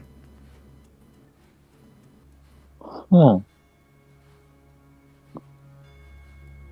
You I'm couldn't just get gonna- drunk off this stuff in 100 years, no matter how much you drank of it. Honestly, my eyes are just gonna go wide. I'm just gonna sprint back upstairs. Somebody tampered with the Peacekeeper. Mm-hmm. Okay, so Marko, you're running up to the second floor? I would just, sorry if I'm going too fast, but I'd swing the door open and just, stomp over to the Peacekeeper and, immediately do, the neck finger thing. All right. that he's doing. Right. Are that's Evren and plan. Zana, are you following Marko Yeah. upstairs? Okay. I would guess so, yeah. Like a very You determined guys expression. follow Marko tearing up the steps. You guys run down the hall and open the door. And as the door creaks open, you notice two things. One, there is a large hole in the floor with floorboards flung off to the side. Great. Two, you see a figure in a black cloak with their back turned to you and with a large contraption around the Peacekeeper's neck. Honestly, You start swinging. Maybe, honestly, right? After Are the you door, after the door, the doorknob hits against the door, this figure turns to the three of you, and they're wearing a metal mask. And after the door stops moving, still with this contraption, all three of you roll perception. Okay. What the fuck? Ooh, not Damn, that's Come a on, natty Evren. one. Evren, please! Oh my god. 17. With a 17, Marko, you're looking at this figure who now has your full attention, and you now see what is going on. With both hands, he's holding two handles. It almost looks like gardening shears. But after the middle point, it crisscrosses out and around, and you see the top and bottom half of a wolf skull. And you see that this figure has both sides clasped around the Peacekeeper's neck. And the figure looks at the three of you and just says, "You take one step forward, and I will kill him." Why? Zana, you asked this question. Yeah. And there's a pause. The figure takes his fingers, puts them through the eye holes of the mask, and takes the mask off. Oh, And you guys are now staring at a wild-eyed individual who has a streak of white through his hair. He has like a kind of a crazy shaggy mane and some kind of big lamb chops. Let's see. There we go. Boom. There we go. You guys should be able to see that now. So you guys get a sort of an idea of what's going on here. And this figure with the shaggy hair and this odd-shaped weapon says, "He didn't tell you anything, did he?" Tell us what? look, this is a little cryptic. We're missing a lot of details. I'm sure there's a perfectly reasonable explanation if you're willing to talk this through a little bit.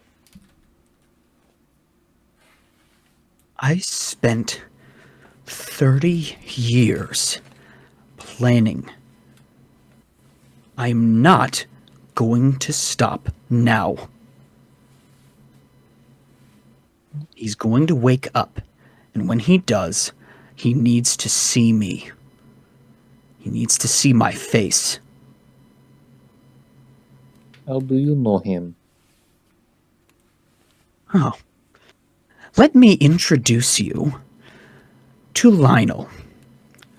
Lionel Rouchon, who 30 years ago abandoned me on the field of battle and left me to die.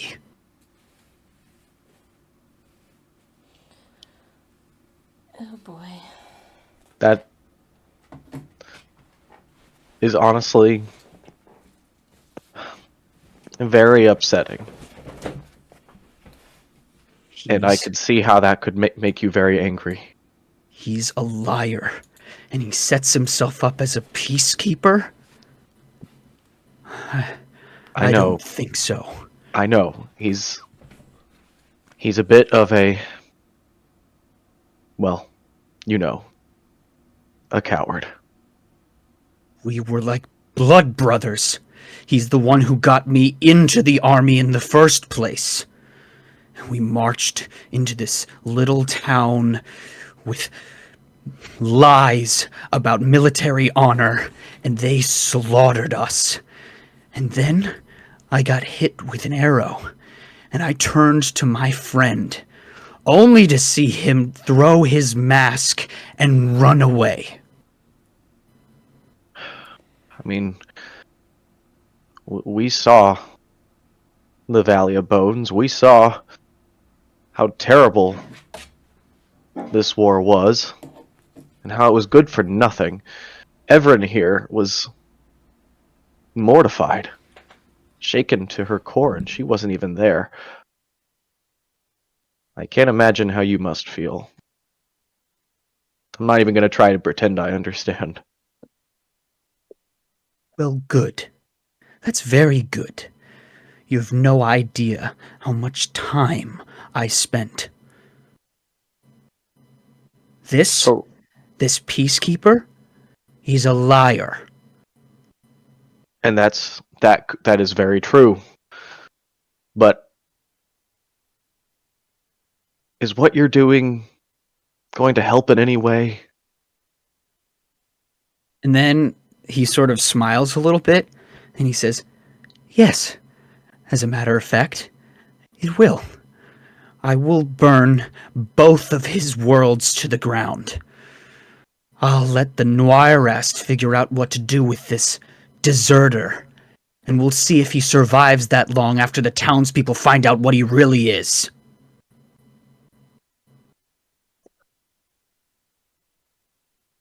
I mean, if you want to take him to the Noirast, we can let justice do its part.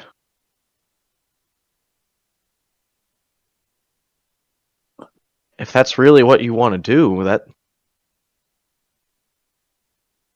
This is to settle a score. I don't care what it takes. Okay. So multiple questions. Go- let's say, just for example, everything you plan on doing goes through, right? What do you do after it? What are you gonna do when this is over? I'll finally be free of what happened 30 years ago. But every day that this coward and pretender walks around unpunished, it's not right. It's not fair. it isn't. You're right. But a man is dead, you know. Your doing, I presume. What man? August? Auguste Millet, one of the townsfolk here. What are you talking about? Found his body not far out of town. It was all cut up. Lionel was at the scene of the crime, working with us, trying to get to the bottom of who could have done such a thing. Go Look, ahead and all three of you roll perception. Okay. Ooh, 16. 16. Alright, what the fuck did Evren do? That ain't bad. I just see Natalie covering up her face. I'm like, it can't be that bad. You're muted, by the way. I think you're muted. She got a 7.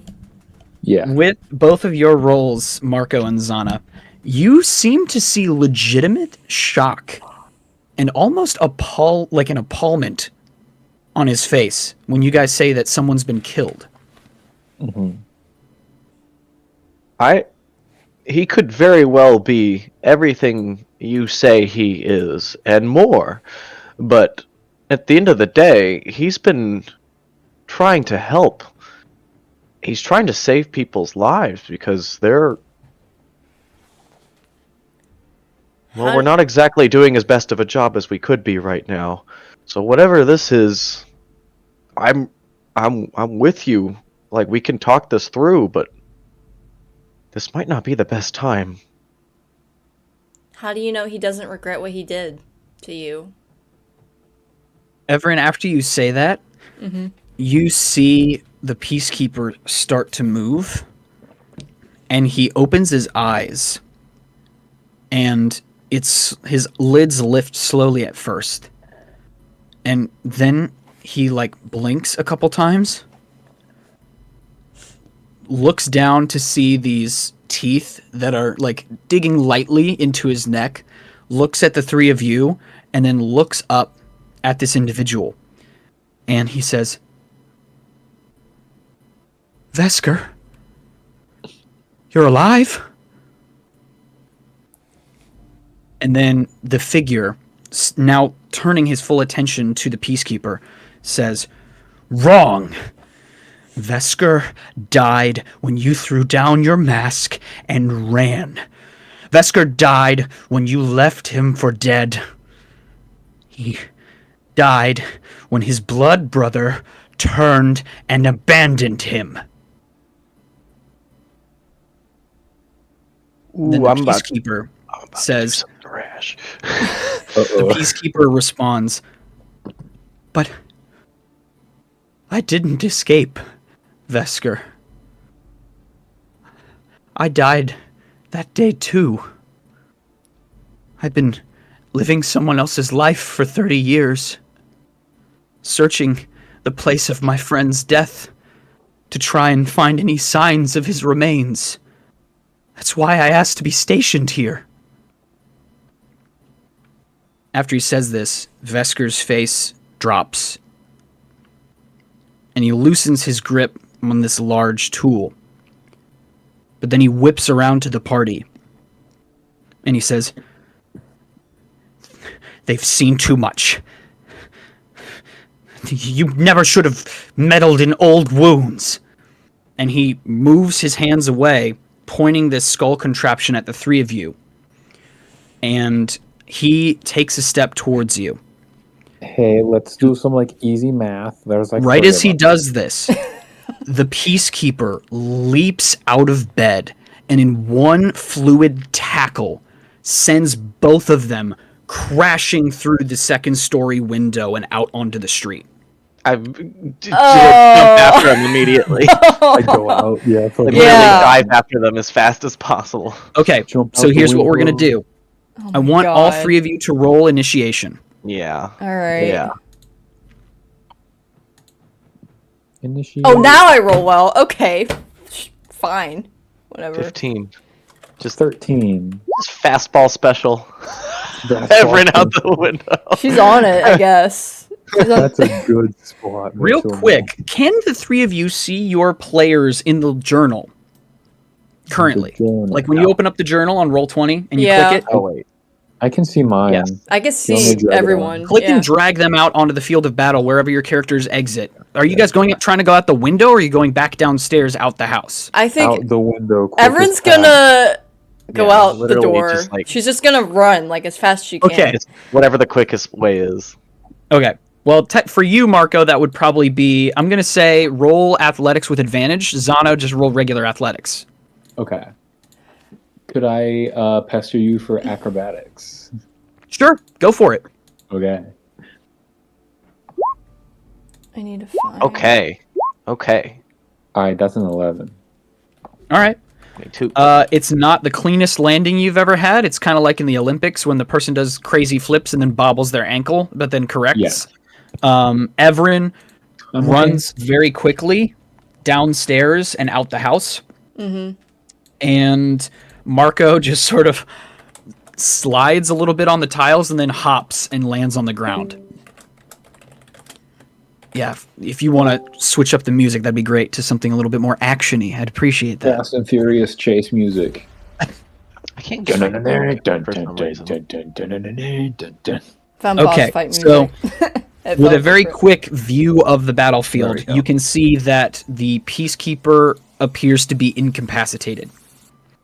And Vesker is just getting to his feet with his weapon. I don't know where I'd be. Right there. Probably about there. Yeah, that's fine. Let me go ahead and roll initiation for Vesker here. Hey, Max, it's okay. If you want me to wait until my actual turn to do this, that's fine.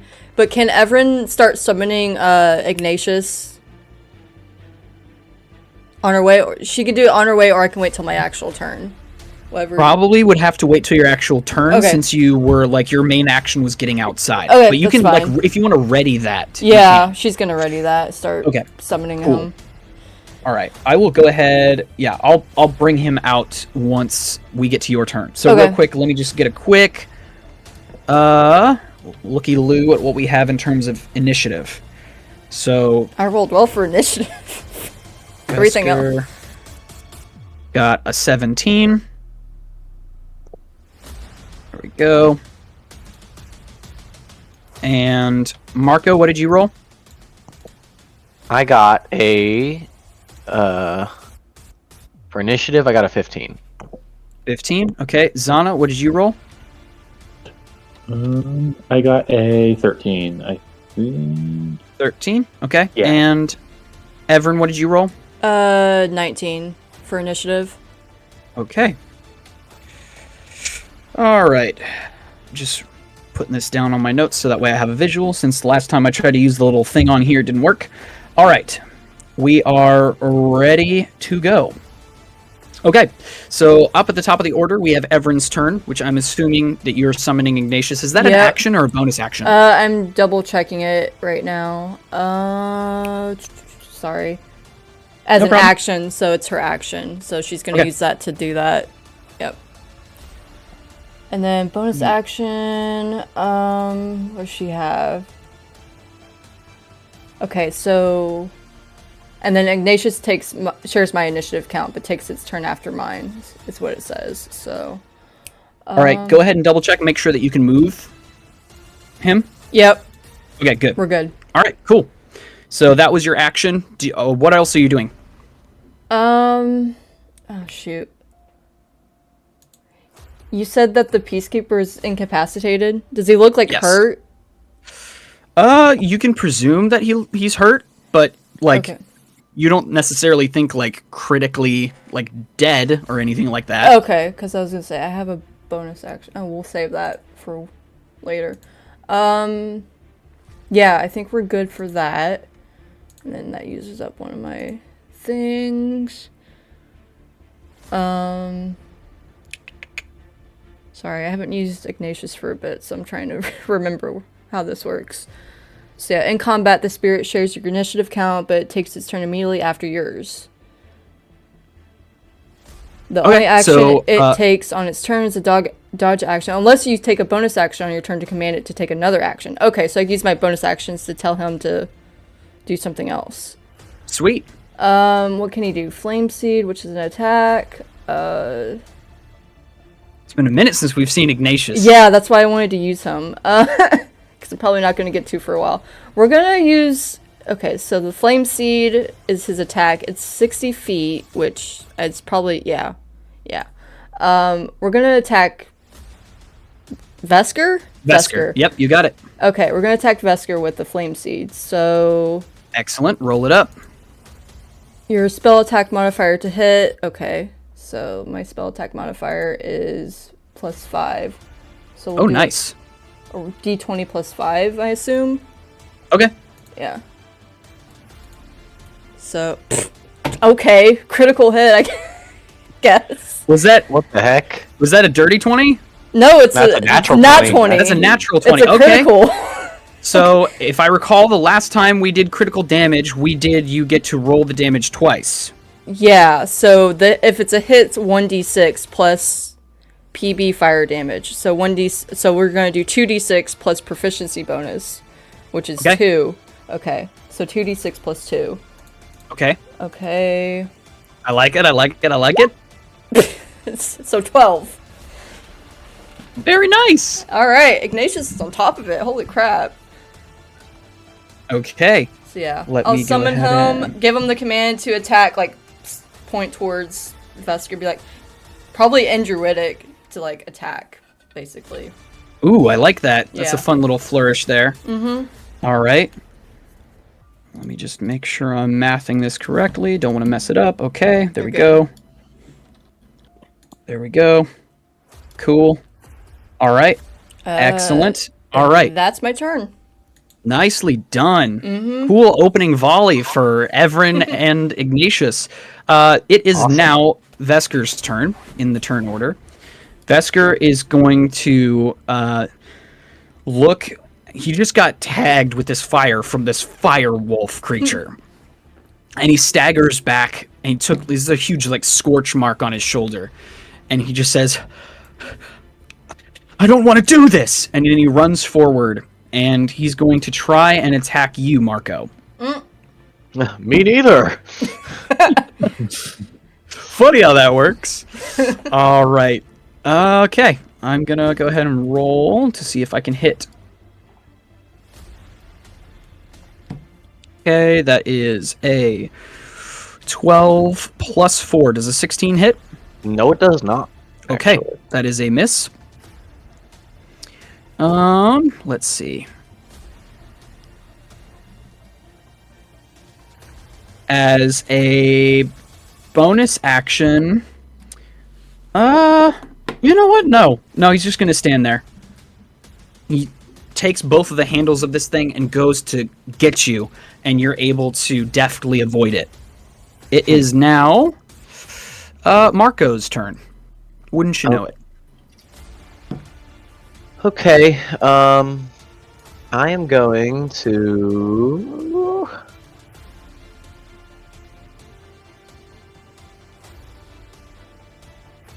Let's see.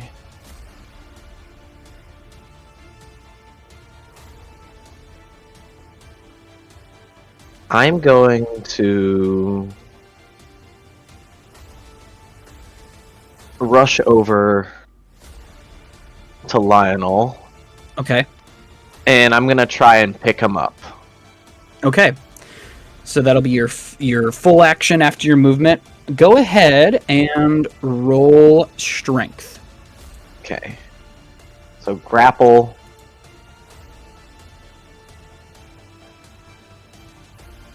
Yeah, that would be an athletics check. Okay, and athletics, go for it.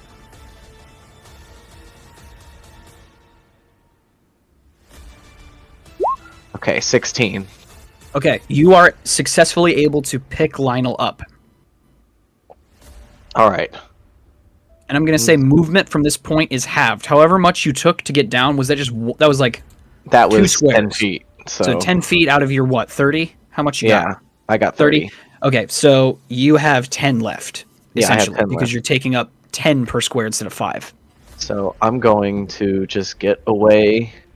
Wherever you move, I will move Lionel with you. Yeah. And I'm just going to be... He probably gets an opportunity attack if I do that. Yes, he does. So I'll go ahead and roll that up. We'll see if he can actually hit. Okay, that is a 19 plus 4. Okay, yeah, he hits me. Okay. I'm going to go ahead and roll up damage here. That's going to deal you 6 damage. 6 damage? Yep. Okay, 6 damage.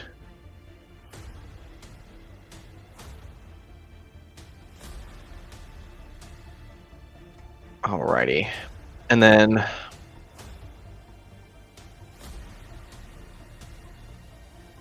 I'm just gonna say...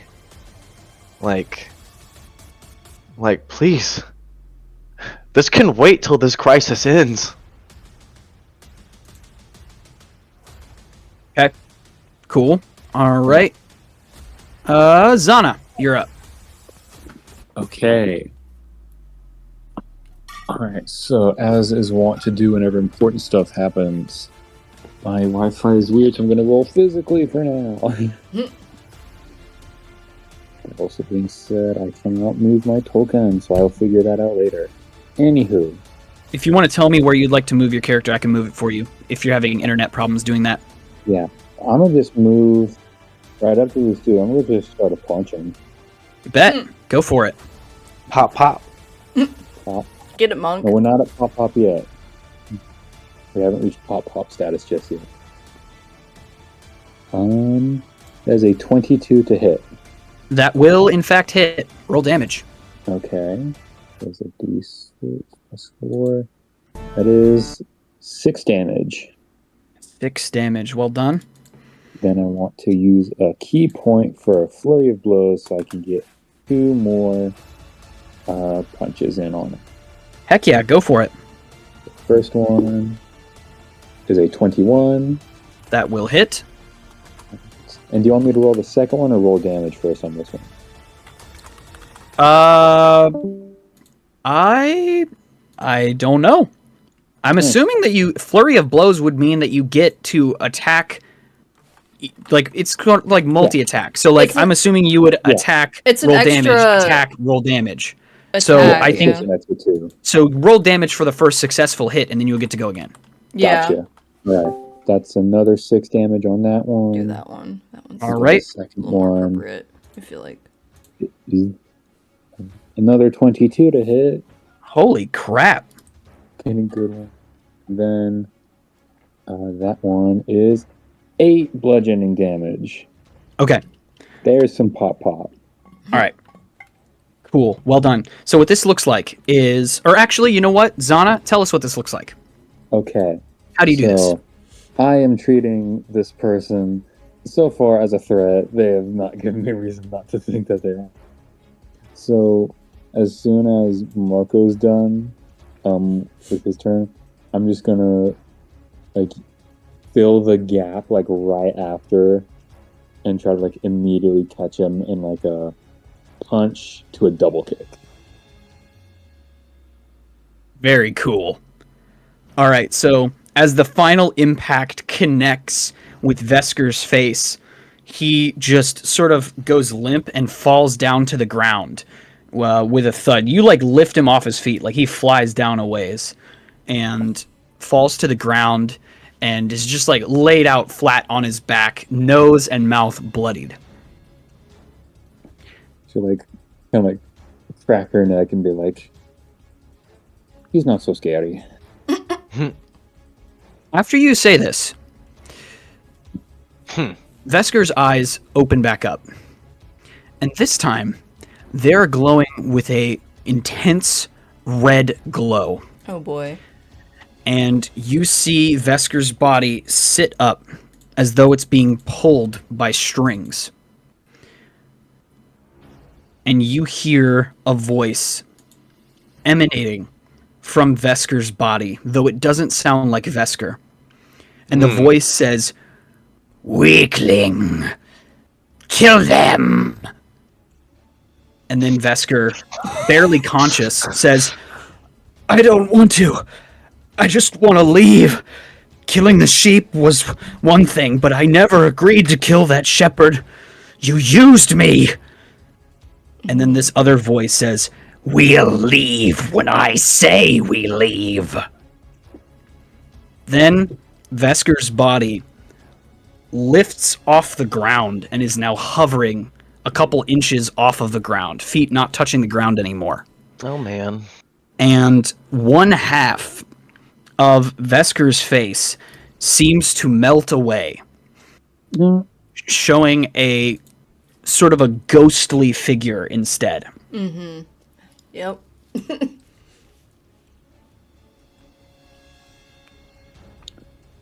Uh-oh.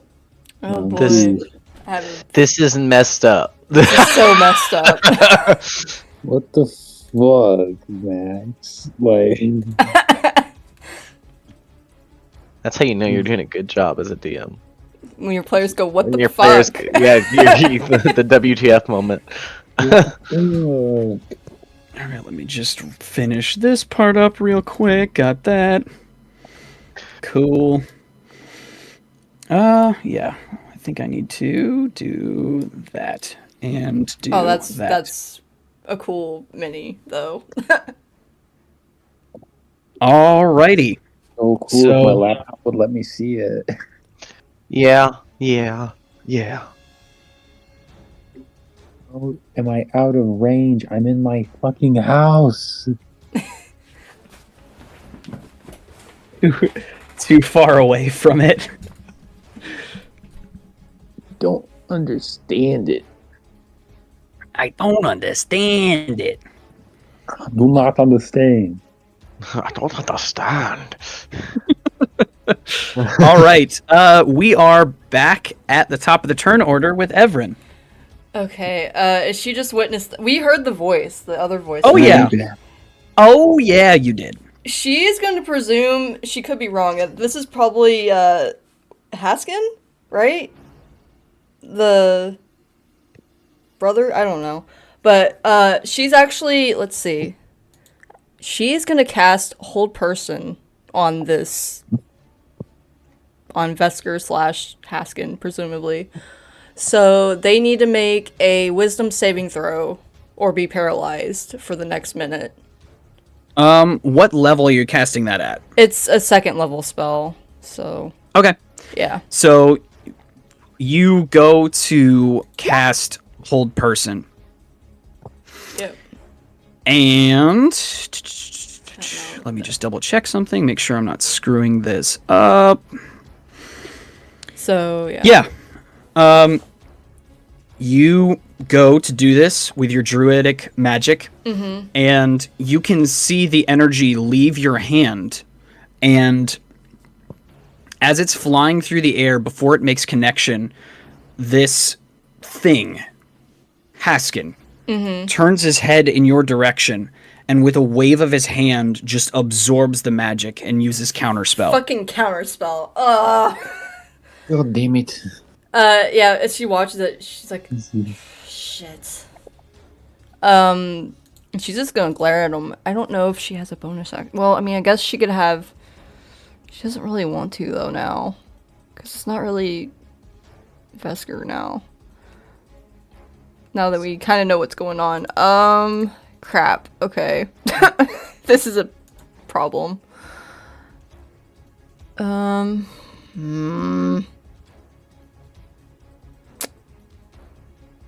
don't know what to do. We're gonna... Okay, so yeah, Ignatius is just gonna take the dodge action, because I don't want him to attack again. She's, yeah, a little conflicted now with what they know. Alright. Alright, that's fair. Alrighty, that leads us to Haskin's turn. Haskin, looking across at you, Evren, you have Haskin's attention. You just hear in his voice, "You like fire." And he turns his hand and he points at Marko and is going to cast Fireball. Whoa! Asshole! Oh my god! What? Oh my god! Holy shit! Just like that Green Goblin, like, oh. Like... All right. Oh my god! Man. All right. I will go ahead and make note of that slot real quick. That is a target takes 8d6 fire damage on a failed save. Yeah, it's like a Yep. dexterity save, isn't it? It's pretty bad. So I need to make a dex save? Alright. Yep. Pretty sure, yeah. Oh, 4! Oh my god! Woofty goofty. Okay. Oh no. Oh, no. All right. Oh. Roll this up. Uh-oh. Whoopsie. Can I even this roll that bastard. many in d20? It's like I said I only see up to 6. Just do 4 What- and 4 then. Yeah, I guess I'll just have to do that. it's like r/r/. There's a command for it, but I don't remember. There you go. That's okay. You should be able That's to. lucky off a fireball. That Oh, is never so mind. lucky, honestly. All right, 26 damage. Okay, 26 damage. I'm going to use my reaction to activate Stone's Endurance. As a reaction, I can reduce the damage dealt to me by 1d12 plus 3. Oh, nice. Nice. Let's see. Well, there it is. How do I roll it? Can you click on the D12 in the description? You gotta click on the It's box. highlighted.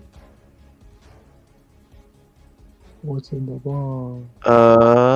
There it is. It might not automatically I got factor it, in. I got Or no, it should because of your There you D&D go. Beyond thing. Okay, so I rolled a d12 plus 3, which would be 11. So 11 points. 11 points off of 26. So Yeah, 15 damage. 15 damage. Yeah. Nicely 'cause done. yeah. Well done. One of the rolls was 11, so yeah, you basically negated that. That's good. And just... Is Lionel okay? I just shield him, like the moment I see, like, a fireball, like, you know, there's that slow-mo, like, reflection in my eyes, and I just turn my back to, like, just take it. Well, And, like- okay, so the text here says, let's see. Let me make sure I'm not screwing this up. Each He's creature in a unconscious. 20-foot radius sphere centered on that point must make a dexterity saving throw. He's would that unconscious, so include he me? automatically Right. fails. Right. So I'm gonna say that. Yeah, I'm gonna roll damage for Lionel. See how much damage he takes. Oh no. Let's see. Would that also include me? Would I have to roll a dex save? Are you within 20? Oh yeah, probably yeah. Is Honestly, he casting it on himself? he cast it on you. Yeah. Or just straight on me? Well, it has Yeah. it's a big ass Centered on radius you. though. So Does he Yeah, take damage like- from his own fireball? Yeah, I'm within 20 feet. Well, I think he's in the air. Ignore those. I needed to roll. Everyone is, God except Ignatius. damn it. Yo. I mean, Whoops. I'll roll it, but yeah, it's yeah. All right, so it's the first roll. Ignore all of those. Ignore that. I was Okay. misclicks. So 26 to anybody who fails the dex. All right. 22. Wow. That passes, so you take half. 14. Oh, not surprised. I'm gonna say 14 is fine. Okay. I will give you the upper echelon here. Okay. And I'm just gonna say I don't know what the text actually would say. Ignatius doesn't take any fire damage. No, he's immune to fire. He's So- also out There's of no range. no shot. No yeah. shot. It Do you says- have any sort of Do you have any immunities for Mm-mm. fire, Evren? No. Okay, Nope, that's fine. Yeah. No, but All right, yeah. really. He's made So of fire. yeah, he's Zana, immune to you it, yeah. take half the damage. Lionel Okay. is gonna take all of the damage. So what's the damage total? It was 26, so have that. 26. Do I Okay. take Oh, yeah, half yeah, it? You let 13. 13. Or sorry, yeah, Okay. 26 on a fail, and on a 13. success, it's halved.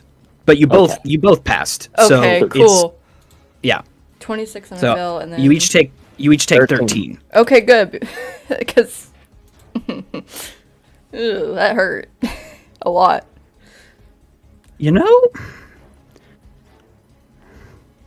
You know, I'm gonna roll for Haskin because I don't see it anywhere in here that says he wouldn't be immune to that. Yeah, like I was saying, like if he cast it on me, he's also there. So I He's thought he like within casted it like range, So out yeah. I'm gonna roll Dex for him to see what happens here. It's not his Just- body. He's just. He doesn't care what happens to himself. L. Wow, nerd, loser. That's like a total of 6. So yeah, he's gonna take the full damage there. I will mark that down. Fucking loser. But yeah, he doesn't really care. Just right outside the groggy bee, we all just explode. Mm-hmm. Yep. How much is Lionel okay?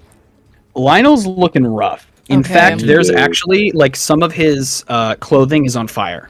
Oh God. I just pat him out like. that you'll have to use your. I'm gonna say you can do that as a bonus action, but you'll have to wait till your turn to do that. Yeah, I If you know. want to Just extinguish not- that. Not like as an action. I'm just like for flavor. Right. Okay, Try to let keep me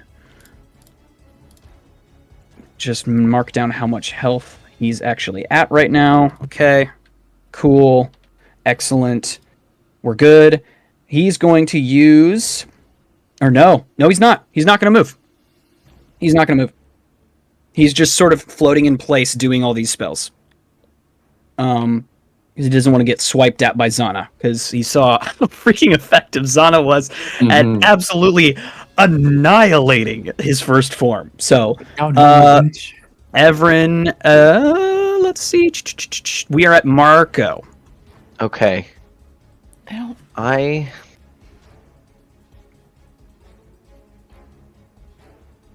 I think I'm gonna. So my movement is halved.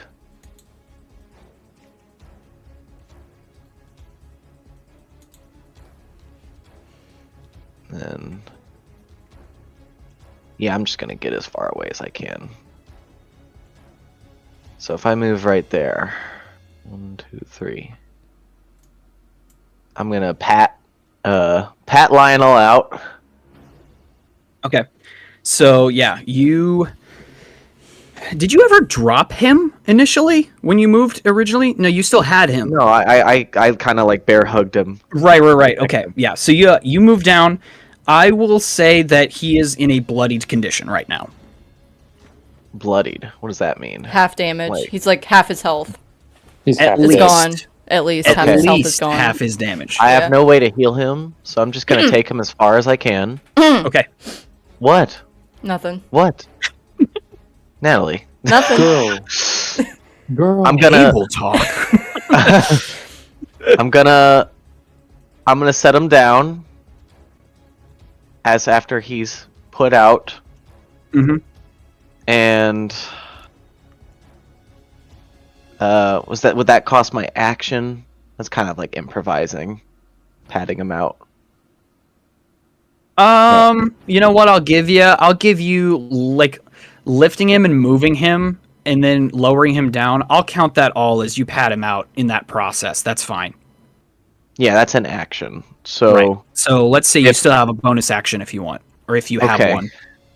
So I've expended all my movement. I have expended my action. I'm going to use my bonus action to cast Second Wind, so I can restore 1d10 plus 4 HP.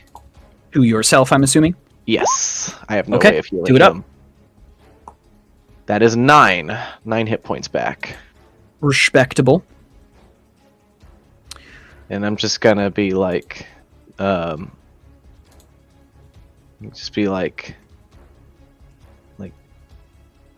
I know that's you, Haskin. That's between Vesker and Lionel. That's not for you to decide. Your business is just with us.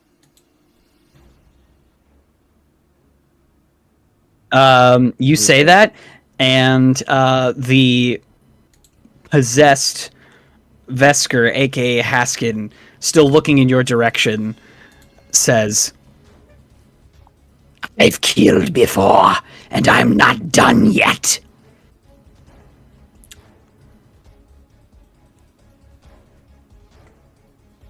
We are now at Zana's turn.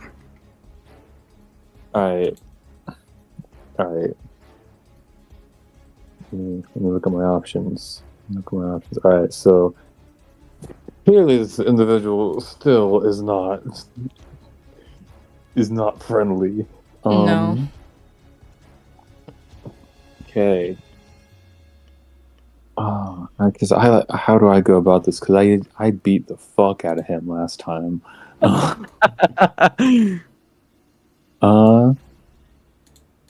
I have the ability to do it. I want to see if I can just alright, let's just fucking cut this whole shebang short. And I'm going to pop 2 key points to try to use Fist of Unbroken Air on this guy. So that's the condensed air punch. He has to do a strength save. The DC is 11. If he fails, he takes 3d10 bludgeoning damage. And I suppose it would be half if he succeeds.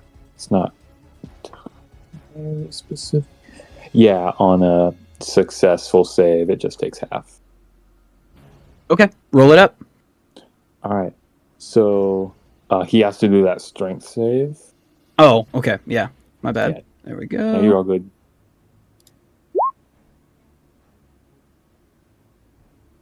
That is a 12, so he Okay. fails. So He go ahead and... succeeds. Yep. It's a DC Or wait, what? 11. Sir. It's a DC 11. Oh, wait. Hold on. Wait a minute. Right. Haskin has a -1 to strength, so that was an 11. Oh, yo. Oh, I think it still succeeds if he meets it, though. Meets it, beats it, yeah. Is usually the rule. But Yeah. Either way. it's gonna up roll to this you. damage Your and call, get something for DM. him. Yeah. I'm gonna just roll numbers, and you can take whatever number you like.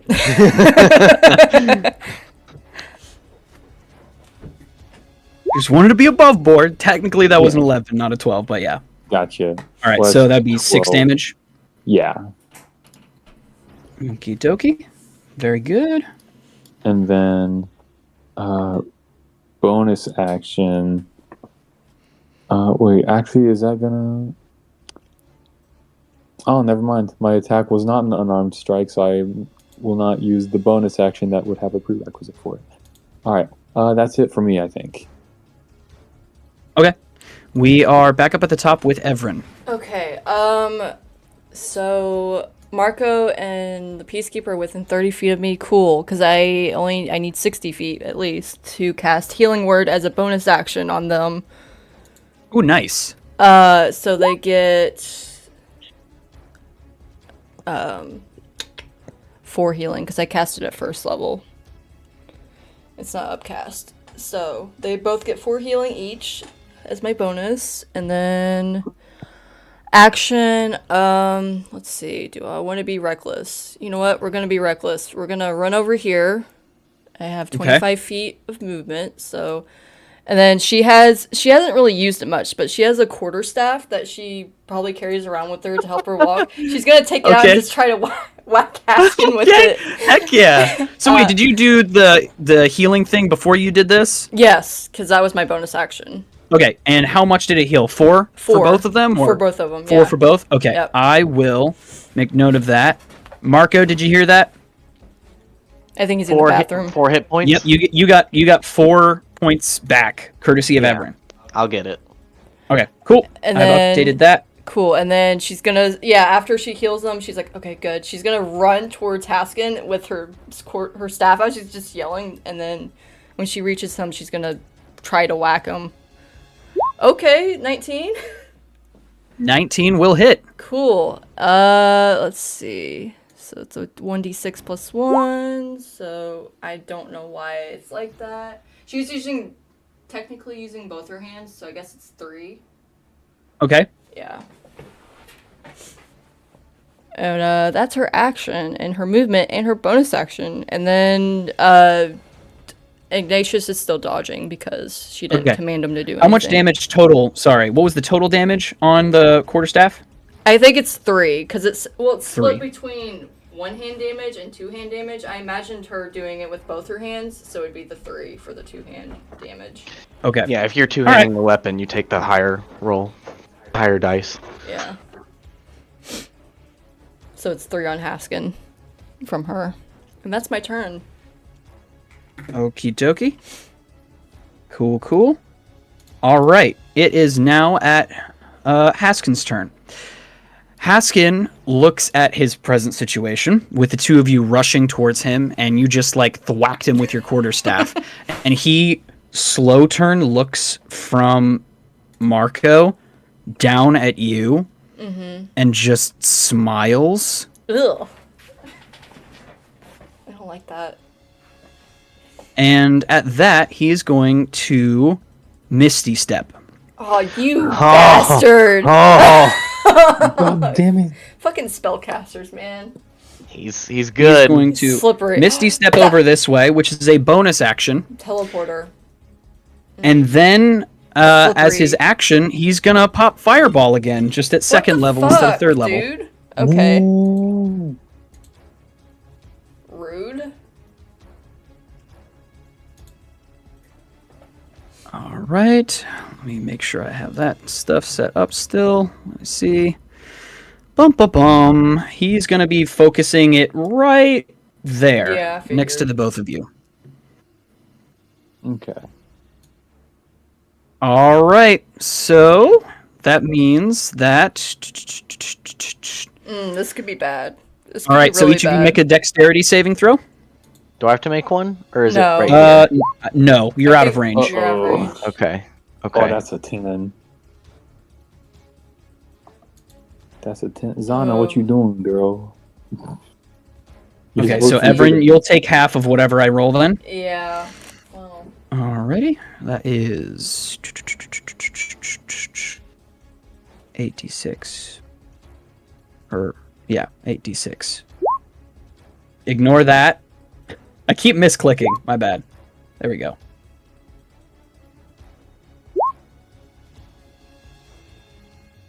All right, so that's 29 damage Oh my god. for whoever failed to save.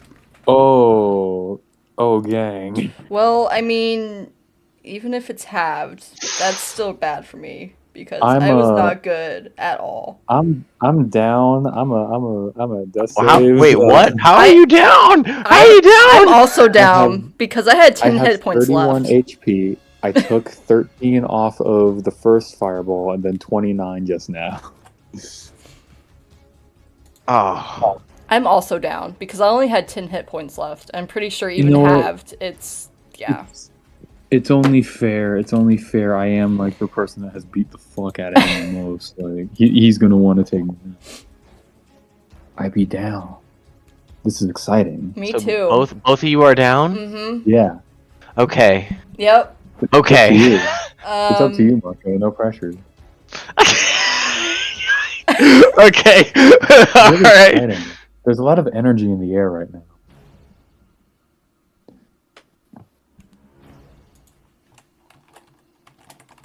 All right. Is it still his turn? No, that's his turn. Okay, it's my turn then, huh? Mhm. How is Haskin / Vesker looking? I know it's probably hard to tell. Bloodied. Spotless. Yeah, I'd say given their bloodied. appearance. Unbothered. I'm going to. I'm just gonna look down at my friends over there, like look to the side at my friends. Charred and beaten. I'm gonna look down at Lionel, barely clinging to life. Lock in. Lock in. And I'm just gonna be like, this isn't the end. Lock This in. is my first quest.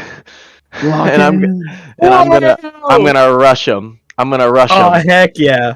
Go. Heck yeah. I'm gonna rush him. I'm gonna swing. Okay. 15. That hits. All right. And then that is. Why do I have two different? Oh, here we go. Single-handed, two-handed.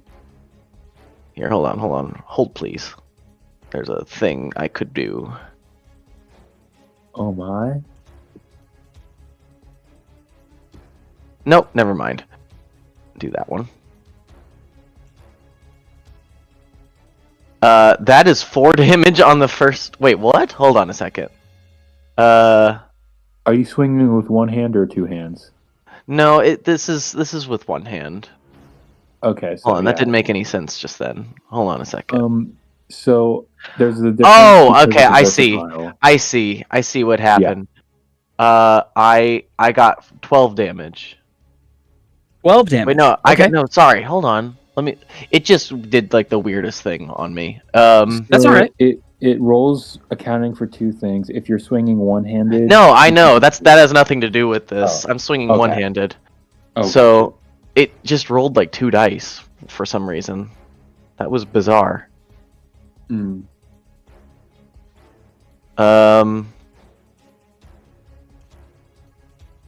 No, yeah, that's just 4 damage on the first one then. Oh, Okay. gotcha. 4 damage. And then I'm going to use my action surge to attack again. Heck yeah. Let's go. Lock in. Why is it being all weird? Okay, 24. Holy crap, that hits. All right. Go. Why is it Make your doing that? Marko on history. It did that. It did it again. That's so weird. That is. Is it some weird integration with D&D? That is Beyond or not. whatever? Yeah, what it just rolled is not right. It's supposed to be just 1 dice, but it's rolling 2 dice, and neither of them are the same. Neither of them are the dice that I'm supposed to be rolling. Okay. Yeah, Hold you can on. re-roll it however you want. Let If me you have just to- roll this like normal. Yeah, that's fine. Yeah. I'm sorry. That was just like a Don't weird. don't apologize. That's not your fault. I'll just roll. I'll just roll this a D8 twice. Was your previous roll borked as well? Yeah, it was the same kind of deal where it was Where it like, wasn't even rolling the right kind of die? Or yeah, it was rolling like a D6 and then like a D4, and I was roll like, the damage for the previous one. and I was like, and what the this heck? one. Yeah, Yeah, you should be rolling. Don't worry about the automation. Roll what's Yeah. correct for what you hit with. That's 10 on the first hit then, Okay, 10 on the first hit instead of what, 4? instead of 4, That makes more sense. and then All right, that's hold on. Let me go back into here real quick. So let me add those this numbers back. weren't even And adding up. That was bizarre. okay, 10 on the first hit. Got it. Ready for the next? And then that's 8 on the next hit. Okay. Excuse me. And just start hacking with my battle axe. Okay, Haskin is looking bad. Very weak. I often don't get mad, but if you kill my friends, I think I'm gonna lose it. You say that. And all of a sudden, your dragon mark starts to heat up. Oh, And you hear a voice. A deep voice within your head that just says, "Kill him."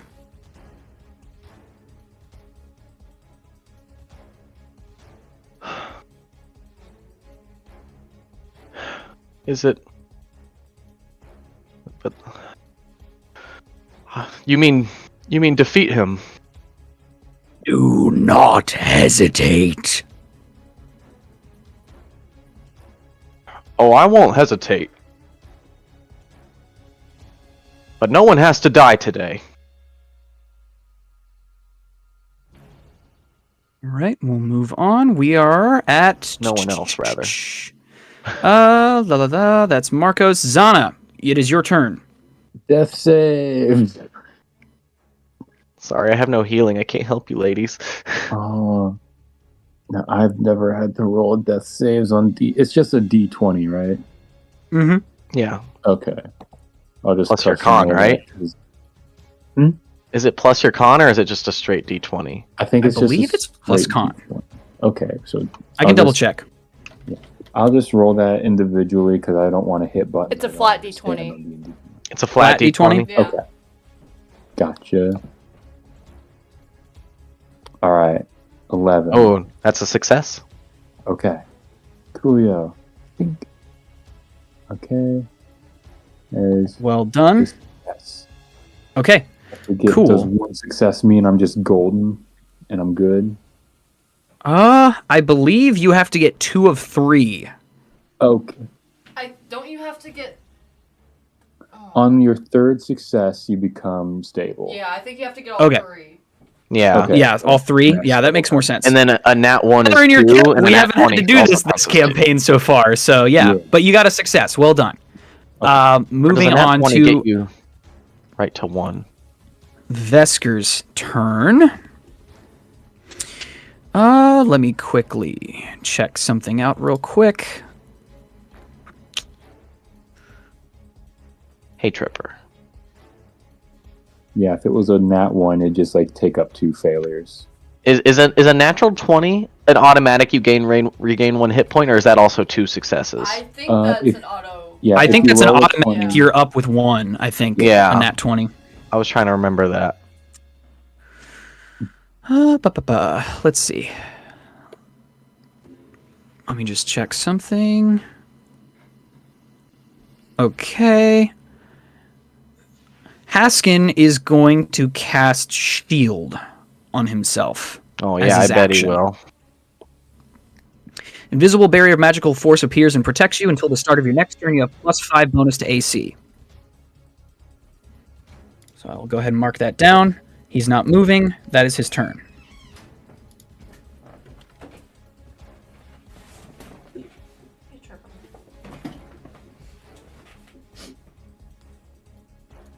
Okay, and that brings us to Marko's turn again. Or wait a minute. Did I skip you, Evren? I was first think I in did. initiative. Yeah, so- first in initiative, and then yeah. Yeah, so sorry. Okay. I skipped you. So go ahead and make your death save. Cool. hold on. Fun. Can I roll? Ooh. That's a failure. All right, that's one fail. Vesker took his turn. Now it's Marko's turn. Okay. Jeez. I just take one small glance behind me, see Zana like starting to like show signs of movement. But Evren looks like she's getting worse. I just turn back and just like, I really don't want to kill him, but I'll do what I must for my friends. And I'll just start hacking away again. Okay. Alrighty. Shield be damned. All right, let's see if you get through. I'll roll it just like the to hit roll was being normal, so I'll just do that. Real quickly, sorry. Yeah. That's fine.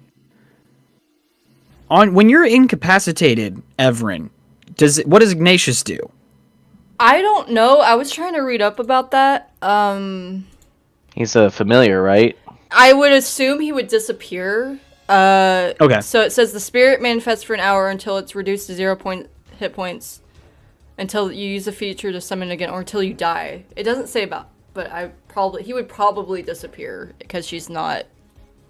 I would assume. Is it a concentration spell? No, it's You her. do it. I don't think he goes away then, because you're not dead. No, You're making that's what I was death wondering. saves. Yeah, because like she's technically not dead yet. She's unconscious. Let's do a quick Google search. I couldn't find anything on that because I was wondering that too. And the text on the wildflower spirit is like vague. So I don't know. I'm gonna roll a cool. What happens to a familiar if the player is unconscious? Nothing. There is no current rule that the spell effects end when the caster is unconscious or dies. They are specifically concentration spells. Rule of cool. I'm going to let you still control Ignatius. Reddit thread. Unconscious. Probably nothing. Dead. Probably released. Resurrected. Probably back under contract. So I'm going to say you can take a turn before Marko finishes his turn. Yeah. And just do Ignatius's turn. Still gets a movement. So still an attack, I'm assuming? I'm going to, if it's cool with you, because I don't know how mechanically this is supposed to work, so we're just going to roll with it, I guess. Right, if it's your familiar, it would be trying to protect you. Right, yeah, that's kind of what I was thinking. So he would see her the last command you gave it was, like, attack that thing. Like, the last attack it made was against Haskin. Right, so that's what, you know where I'm going with this. So, so he watches Evren go down, like, sees she's not moving, she's not getting better, so obviously he's like her best friend.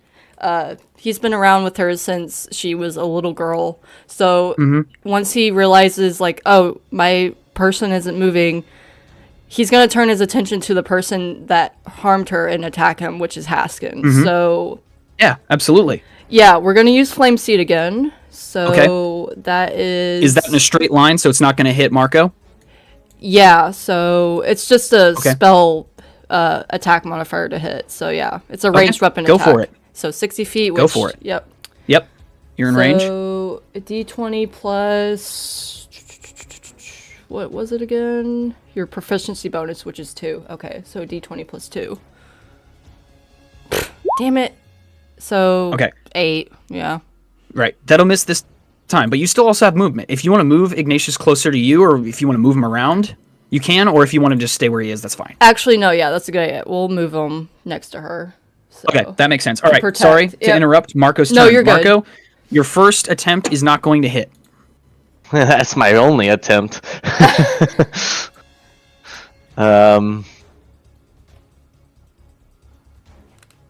Yeah, that's actually all I got. I'm kind of expending everything. So yeah, that's me. Okay. All right. So now we're at Zana.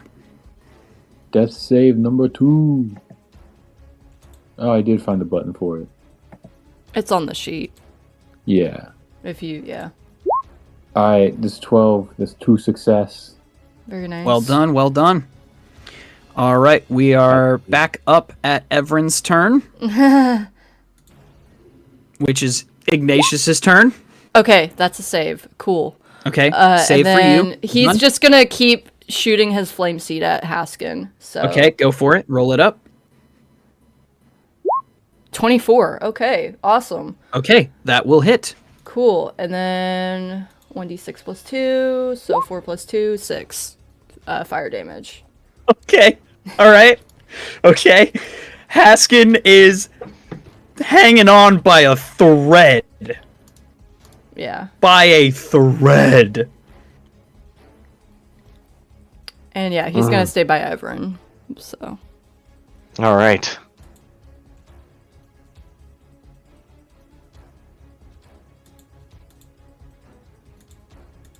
Okay, it is now Vesker's turn. Okay. Mm, I'm going to make a roll real quick. Do it.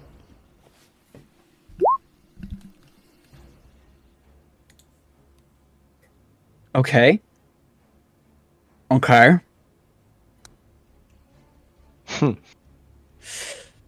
Okay. Let me just check and see what I got here. Let me check something real quick.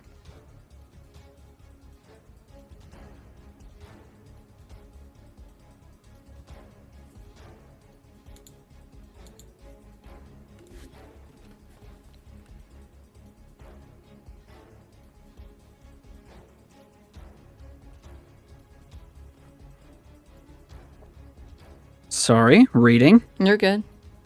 all good.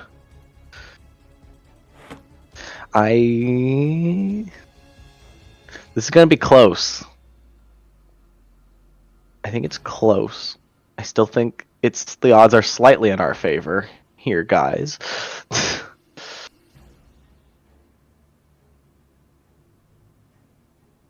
Okay.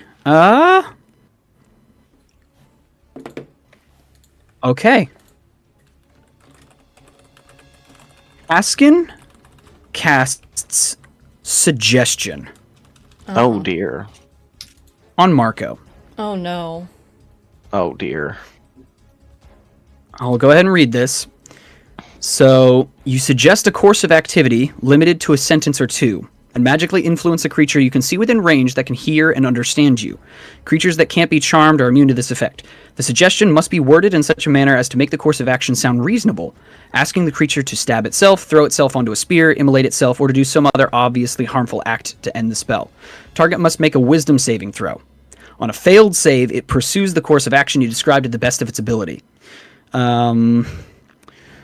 Haskin stares at you, Marko. Its eyes glowing. And it says, "You the coward." And it points over at Lionel. I'm gonna roll a wisdom save. 19. That passes. Holy cow, well done. That's its I'm turn. just gonna All right. look at him and just go like, why would I do that? That's so great. It's your turn, baby. Yeah, after I say that, I'm going to take another shot at this guy. His AC is shield- back down to normal, by the way. Okay, shield's not up anymore. Nope, that only lasted for a turn. Okay. Here we go. Let's see if I can hit him. Whoa, no! 9! Ooh, that's a miss. That's not going to hit on that first one. Okay, I'm gonna...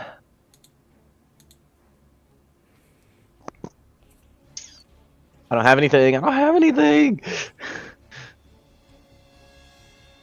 just gonna keep holding the line. Keep holding the line. Okay. That's it. All right. We are I'm to the Zana. fodder. I just hit things. Zana! All Come on, right. Zana. Roll 3. Let's go. Yo, we live. So Is that 3? Yeah. hold on. Is it Are you? So you're stable now, right? Yes. I forget how this works. You are stable now. I'm reading the You don't rule. actually get up unless you roll that Yeah. 20 Yeah. or someone heals you. So what does stable mean? You are still unconscious at 0 hit points. You're no longer automatically dying from failed death saving throws. You're not in the You don't danger have of to make death. saves anymore. Okay. Mm-hmm. If you take Okay. any damage, okay.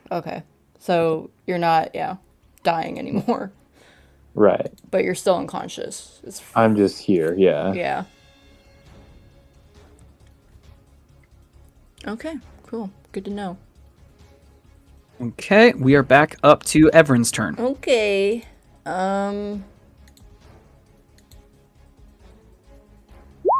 Okay, that's another success. Cool. Well done. And then, Ignatius, yeah, I mean, he needs to protect his person. So he's gonna keep attacking Haskin. So where is my... Roll it up. Roll Where it up. is it? Oh my god, where'd it go? There it is. I think. There it is. Okay. 17? That will hit. Okay. 6 to damage. Natalie. Mm-hmm. How would you like to end this? So, I think since it's Ignatius, technically again the final blow, I think he's just gonna, while he's attacking, he's just standing in front of her, like, very, very protectively, like, you're not touching her, no one's touching her right now. And then he's gonna think about, like, when she was little and how they used to play and how people told her, like, oh, that's just an imaginary friend, it's not real, like, all that. And he's just gonna think, like, it's just, his action is to protect, and he's just gonna send out the most destructive flame seed he can towards Haskin to try and end it. Heck yeah. Nice. Yeah. Okay, so with Flame Seed launching through the air, Askin turns his body just in time to see this bolt of flame. He was so positive he could influence Marko, he didn't even pay attention to what was going on over there. And this flame hits into his chest, and it's smoldering, and he sinks lower to the ground and falls limply onto the ground. No. All right. And just breathing heavily. I'm just taking this person, you know, burning to death in front of me in. I'm just gonna, and then I'm gonna get down and do, for one last time, rule of threes. Do the finger on the neck. This is Marco's new favorite technique. Because he lives. You don't feel anything.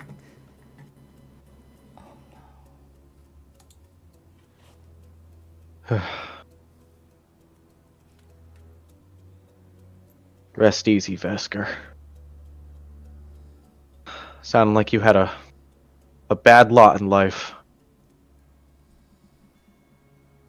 So, outside of combat, just for brevity's sake, we can say that you successfully bring, I guess Zana probably first because she's stable, and the two of you, all three of you are back up. Peacekeeper's still out. He's like unconscious. I'd probably rush back over to the ladies first. And then, yeah, once I make sure they're all okay, just be like, I thought I was gonna lose you both there for a second. Yeah, well, Okay. go ahead, Jane. I was gonna say, she's just thinking of the last thing she saw being a giant fireball, and she's gonna be like, who the fuck taught him that? Unfortunately, we're not gonna be able to ask him. He's dead. I just imagine Iggy just like nuzzling up to Evren, and she's just like this, basically petting him. Like, it's okay, buddy. I'm okay. And way to fight fire with fire. I Well- just wish it didn't have to come to that is all. Well, he made a choice. All three of you roll perception for me, please. Perceive. Perceive, Percepi. Love me a good perception. Wow, okay. I Well, come back to life in nat 20. Wow. Perception. Okay. 25. You have a +5? Yeah. Wisdom. Evren. Goodness gracious. With a nat 20, Mm-hmm. you all are standing in moonlight by this point. It's nighttime. Mm-hmm. And the clouds that covered everything during the day have somewhat cleared. You can see patches of sky. And as the moon emerges out from behind a low-hanging cloud, you see a glint of something shine in the distance. Okay. It starts up in the sky, and then you don't see it for a minute. And then you think you hear a tiny little sound, as though something hit the ground. And then you hear a dragging noise. It's not too far from where the three of you are standing. And you look, and it's hard to see, but with your perception roll, you can see that there's a tiny little hook dragging across the ground on a small string. Huh. And the hook gets closer to Haskin's body, and it loops on the part of his robe. And as quick as a flash, Haskin's body is being zipped away from you guys. That's not scary at all. No. It is, so on the map, from where you guys were outside of the Groggy Bee, right here, it is Right. zipping down to the south of town. Did I make sure to? Okay, yeah, you guys are on Montrese proper. He is being pulled across the ground, over rocks, over the paths, just being pulled to the south of town. Oh, this is a really stupid idea, but as it like whizzes past us, can I like try to like jump on it? Yeah, absolutely you can. We can't Oh let my him God. escape. Go ahead and make an athletics, or actually dexterity. Dexterity, great dexterity. Ah, damn, 13. Yeah, with a 13, you jump and just like land on your stomach, and you just miss it. This body is zipping away from you.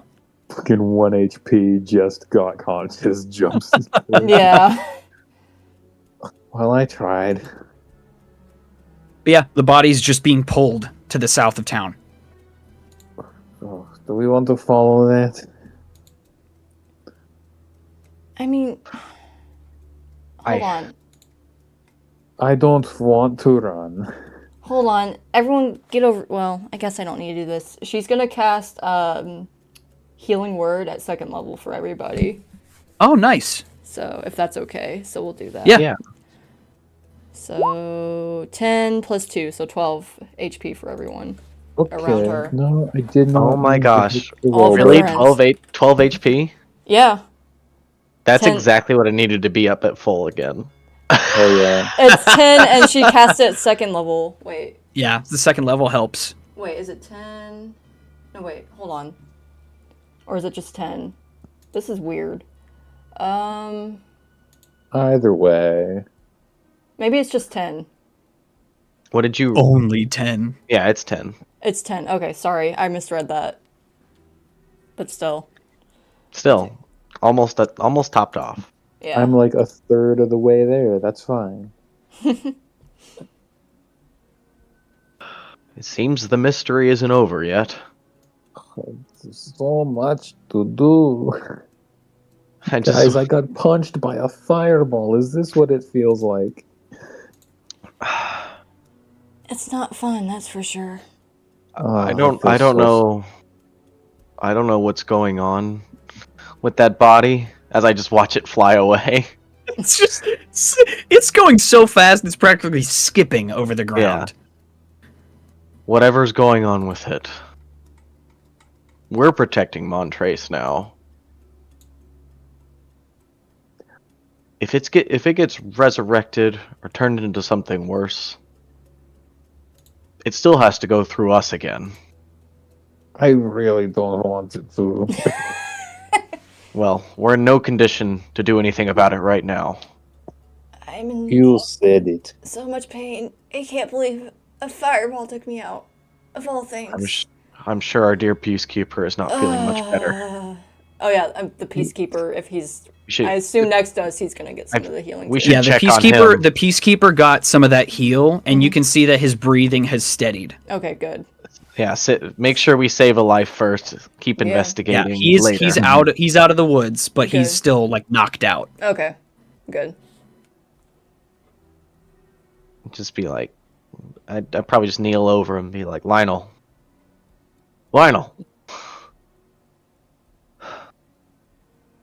Come on, man. And then just like Lionel, I'll smack you if you don't wake up right now. No Wow. response. As long as he's breathing, so just let him rest. Yeah, We're gonna have to tell him about his friend when he wakes up. So Well, we can't. I think we need to discuss something what's that? before we Mhm. decide what to do with him. You hear a voice off in the distance. Guys, guys, guys. Yes, Eustace. Yes. What is it? There's a man flying across the ground. We know. We know. Yeah. It's He's along. headed straight for the graveyard. Oh my Are we God. concerned about this? We're just making sure the peacekeeper is attended to. He shot me with fireball. I Can need you- 10 seconds. We'll go investigate. Can you watch over the peacekeeper? Sure. And he runs over, and I he like kneels down and says, "Good gods, what happened to him?"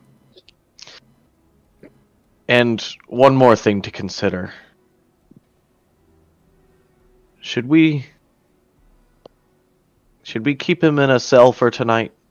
Just to be sure. I don't know, dude. He may have suffered enough. What he did.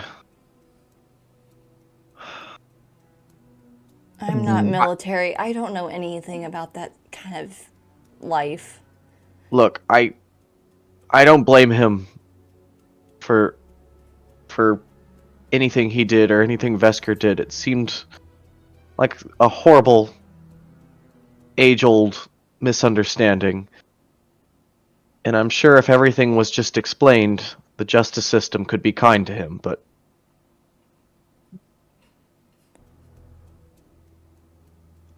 something might need to be done with this. Well, I don't care. Just as long as he's breathing, whatever you think is best, just to keep him from. I don't know. I'll leave that up to you, Marko. Yeah, I'll keep him safe. No one will touch him while I'm here. And then Eustace stands up Keep an and is eye like on him, Eustace. Are you turning around looking for aggressors. Are you strong enough, Eustace, to drag Lionel into one of the cells here, back at the office? You want me to put the peacekeeper in his own holding cell? It's for his own safety. We have some questions for him, and we need to make sure he doesn't drink himself to death again. Okay. But if he asks me if I did it, I'm going to lie to him. You can tell him that we did it. It's okay. All right. Yeah, why don't you guys go chase the body? Let me just... If This'll you need take to me a ask minute. for help, ask for help. No, I got Maybe it. not. I was Maybe not lifting the that cards. cannonball for like 5 days. My arms feel really good. I got it. Okay. And he's just slowly pulling the peacekeeper's body across the ground. What a We champion. could probably get there and back and be caught up with him. Alright. Yeah. Well, let's not waste any more time. Now that we're all healed up Corpse. and the peacekeeper is all attended to, now we can go after it. Okay. So the three of you are following after Yeah. Haskin / Vesker's body. You can still see it in the distance, and Eustace is correct that it's headed straight for the burial mounds. Yeah, let's Okay. go Keep straight following to it. See where it Ignatius right goes. behind me. Obviously Yeah. not keeping up, but just trying to figure out, like, trying not to lose sight of it. Right, yeah. It stops right next to the sort of crude obelisk that sort of serves as Haskin's headstone. And the body stops moving at that point. So now it's just for you guys to catch up to it. Okay. Just like, yeah, like, take a stance in front of it as a trio. So the three of you approach the body of Vesker, and the glow has gone from the eyes entirely. It just looks like Vesker again. And the three of you are standing in the graveyard under this moonlight with these clouds floating overhead. And all of a sudden, the hook that's attached to the clothing starts to go taut, like it's being pulled, until it's straight up. And you follow this string, and it just goes up into the clouds. I'm gonna look at Zana. I'm not gonna. I don't like to make assumptions, but that kind of seems to be in your wheelhouse. Forgive me if I'm wrong, Yeah. but Well, I personally never came down to like collect or anything, so to speak. I'm not entirely sure why the hooks came in. Collect. You know about these hooks? Well, I've never seen them, but people die, and when they die, sometimes they have trouble making their way over, so sometimes they get a little boost. Someone comes down and is like, hey, go here. But I don't do that. It's not my job. This crazy thing has happened before? This Marko, can don't happen to act people? surprised. Of everything we've seen, this is not the craziest thing we've seen. It might actually be the craziest thing I've seen. Wait, do you not have tales of an afterlife? We do. At least my people do. Oh my god. I'm teaching people something new. This is so exciting. There's Valhalla. I know that Okay. much. We all just become warriors. Oh, I know about that one. It's kind of like Valhalla, except you don't have to die in a fight, and there's a lot less infinite feast. There's some feast, but not infinite. Valhalla. I only know Valhalla. It's more like a sport. Oh. Okay, ball is life. I get it. Oh my god, I hate you, Mitchell. These and bees very close together. I barely speak good common. As the three of you are standing by this corpse in this graveyard, looking up at this string that goes up into the sky, you hear a voice on the wind. You hear a voice say, "Tricky trout." And you look up, and sliding down this string is Osprey. Oh my What god. I've been thinking about this guy for 6 sessions or something. Oh my god. The feather in his wide brim hat blowing backwards along with his duster until finally he touches the ground. And once both of his feet are on the ground, he looks down at the corpse.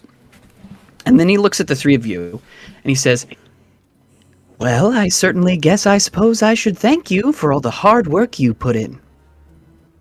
Oh, hello, Osprey. What hard work? Just surprised to see What are you talking about? "Oh, well, finding this tricky trout, of course." That's not a fish. What is to become of him? Vesker was meant to go to the Neurest. with Lionel. But Haskin, what are you gonna do with him? Oh, we'll make amends. Just give me a moment.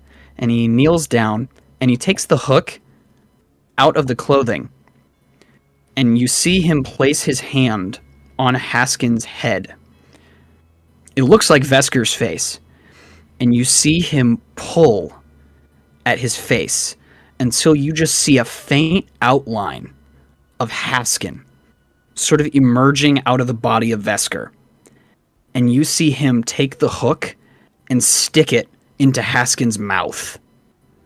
Ugh. Oh. And then he takes the string and he pulls. And almost this ethereal form of Haskin just sort of lifts up and out of Vesker's body and is just sort of suspended there in the air. So you're able to separate them. Well, of course I am. Vesker's soul is still in his body. It's Haskin who is cheating the system. Wait, he's not dead? And he looks down and he says, My, the three of you certainly did a number on this one. He shot. Can we heal him? Is he okay? Can we still save him? He's not yet my responsibility. I should probably leave it at that. I would recommend finding some sort of a medical doctor or priest of some kind. Oh, I got it. I got it. Well, I got it. we'll take him to have Trees. magic touch. I also have Evren can take a healing look at magic. him and take him to the temple. Yeah. It's truly a tragedy, but I'm afraid he is catch and release. Damn. And I have Wow. some very good healing hands if we need it. I'm sorry. Well- This just disproves so many theories about what happens to us. Oh man. Oh, no need to be so existential about it. It's really fine.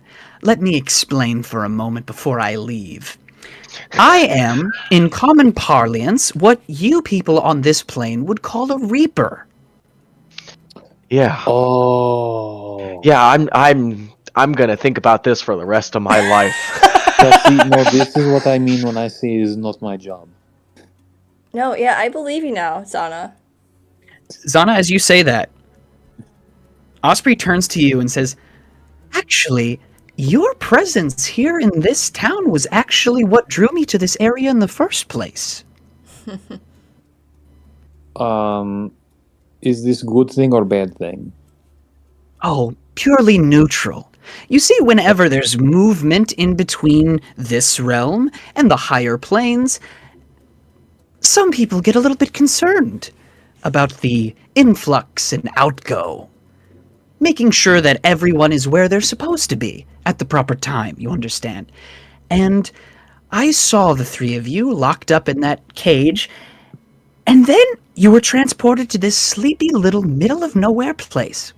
And I had the oddest feeling that something was wrong. Very wrong. So I began to investigate, as is my job. You see, when a body and a soul are no longer together and they are in twain, it becomes my job to locate the other half and unite it with where it's supposed to be. Right. Well, thanks for that. That seems only right. Well, it took a little nudging. There are some things on this plane that I'm not permitted to do or am limited to do, so I decided I'd give the three of you a little nudge. As it turns out, the spirits of the Croyburns were also quite feisty, very unhappy. As it turns out, they were lacking... Oh, peace. That's the thing. That's the currency of this place when it comes to the afterlife. And the three of you managed to give them that, so they went willingly. But this one here, you found his body, which was, I don't mean to sound ungrateful, that was extremely helpful. The fact that the ghosts were able to show you in their own strange way where Haskins' body was a very, very, very convenient thing. But then I began investigating the graveyard, and it was the oddest thing. I felt like something was missing from those old bones. A soul, for example. What caused his soul to escape like this, to hatch this scheme, to kill our Well, based on the small amount of information that I was able to glean while I was here in town, it's a little bit of a convoluted mess now, isn't it? It would appear that somehow Haskins' body entered... what's his name? Vesker? Vesker. Vesker, thank you. It would appear that somehow Haskin was able to put his soul into Vesker. So as long as Vesker was alive and healthy, it didn't matter what happened to Haskin's old bones. Evidently, he was dying, I'm assuming. I saw the body, and it appeared to have quite the arrow sticking out of it. Not usually a good thing. Yeah, he's about as dead as can be, and I don't know how these things work, but I suppose Vesker was awfully susceptible to this sort of thing, being so full of rage. Yes, well, that's none of my business. You'll have to ask him yourself. All I know is I now have all of these souls and corpses accounted for. A nice little match and pair of each. Glad Well, we could help. Glad we could help. You're very welcome. Yes, it was rather fun bumping into the three of you in that dream, wasn't it? Yeah, I can't believe this is actually the second time we've met. No, odd, isn't it? And then I saw when the three of you went to the Valley of Bones, very brave. We were quite disturbed by that It place. was an abomination. That should Yes, not I exist. noticed. You were so upset you nearly walked away without giving that nice man back his amulet, so I had one of my pet birds give it back to you. Thank you. Yeah, that part went fine. Yeah, well, of course. Your name, Zana, is it? Yes, correct. well, in the higher planes, it's easier to identify someone's natural ability based on a look. And after a conversation that I had with a certain Aasimar fortune teller, I was able to find out about your little curse-lifting skill. I had my suspicions, but the old gentleman obliged. I had to remove that skull from his possession. He should not have that. Oh, yeah, that was creepy. Oh, he's so cool, though. That thing. Very kind gentleman. Gave me a reading and everything. Odd thing was, he saw death in my future. Oh, I see. It was hard to keep a straight face. I had to act all distraught. He's so fun.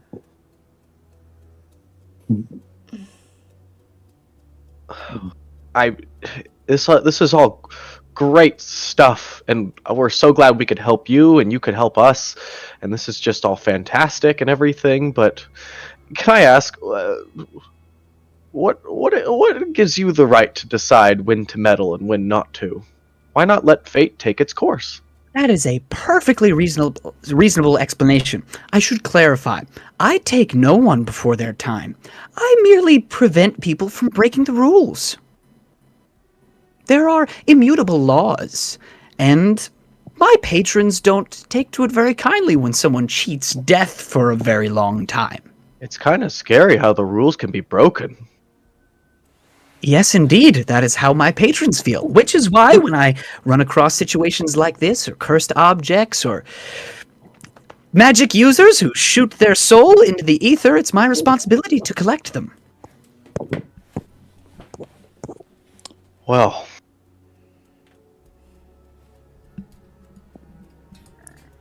yeah, I'm gonna need to find a way to sleep again. I recommend a warm glass of milk and a comfy bed. That's where I would start, at least. Oh, I was Maybe so afraid that the three of you would see through my disguise at the graveyard. Did you like my outfit? That was you. That was That you. That makes makes sense. sense. I'm just gonna give him a little clap, just like that Yo, was. that was so cool. We didn't even know who you were. I guess you're basically like the best ever. Admittedly, I would have tried to carry on some banter during my investigation of the graveyard, but I didn't know what Dahlia sounded like, so I figured it was better just to remain silent. That's Well a played. good idea. I guess Dahlia might be honored that someone got to play her part. Or spooked. We should probably not tell her about this like ever. Yeah, maybe not actually. Three of you can choose to do with this information what you will. I really don't care. You're really not worried about secrets. Clearly. No. Secrets, I'm afraid, also have a lifespan. Nothing is undisclosed in the afterlife.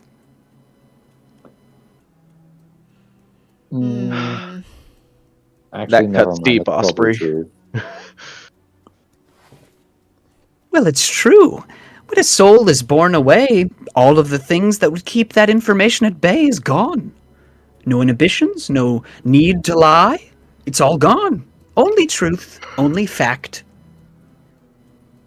Oh man. Now, Well, the three of you obviously need to take care of your, Vesker friend here. So unless you have any more questions or need me for anything, I should probably take this one away now. Please do. He He almost killed me. And Zana. Yeah, He he already punched did me kill with someone. fireball. he I still smell like cinders. It's not that bad. I'll just show you how to get that smell out later. he Oh, I was like that smell. I do It's a too. good smell. Yeah, on like firewood and like a good steak, but not on me. I'm going to miss this area.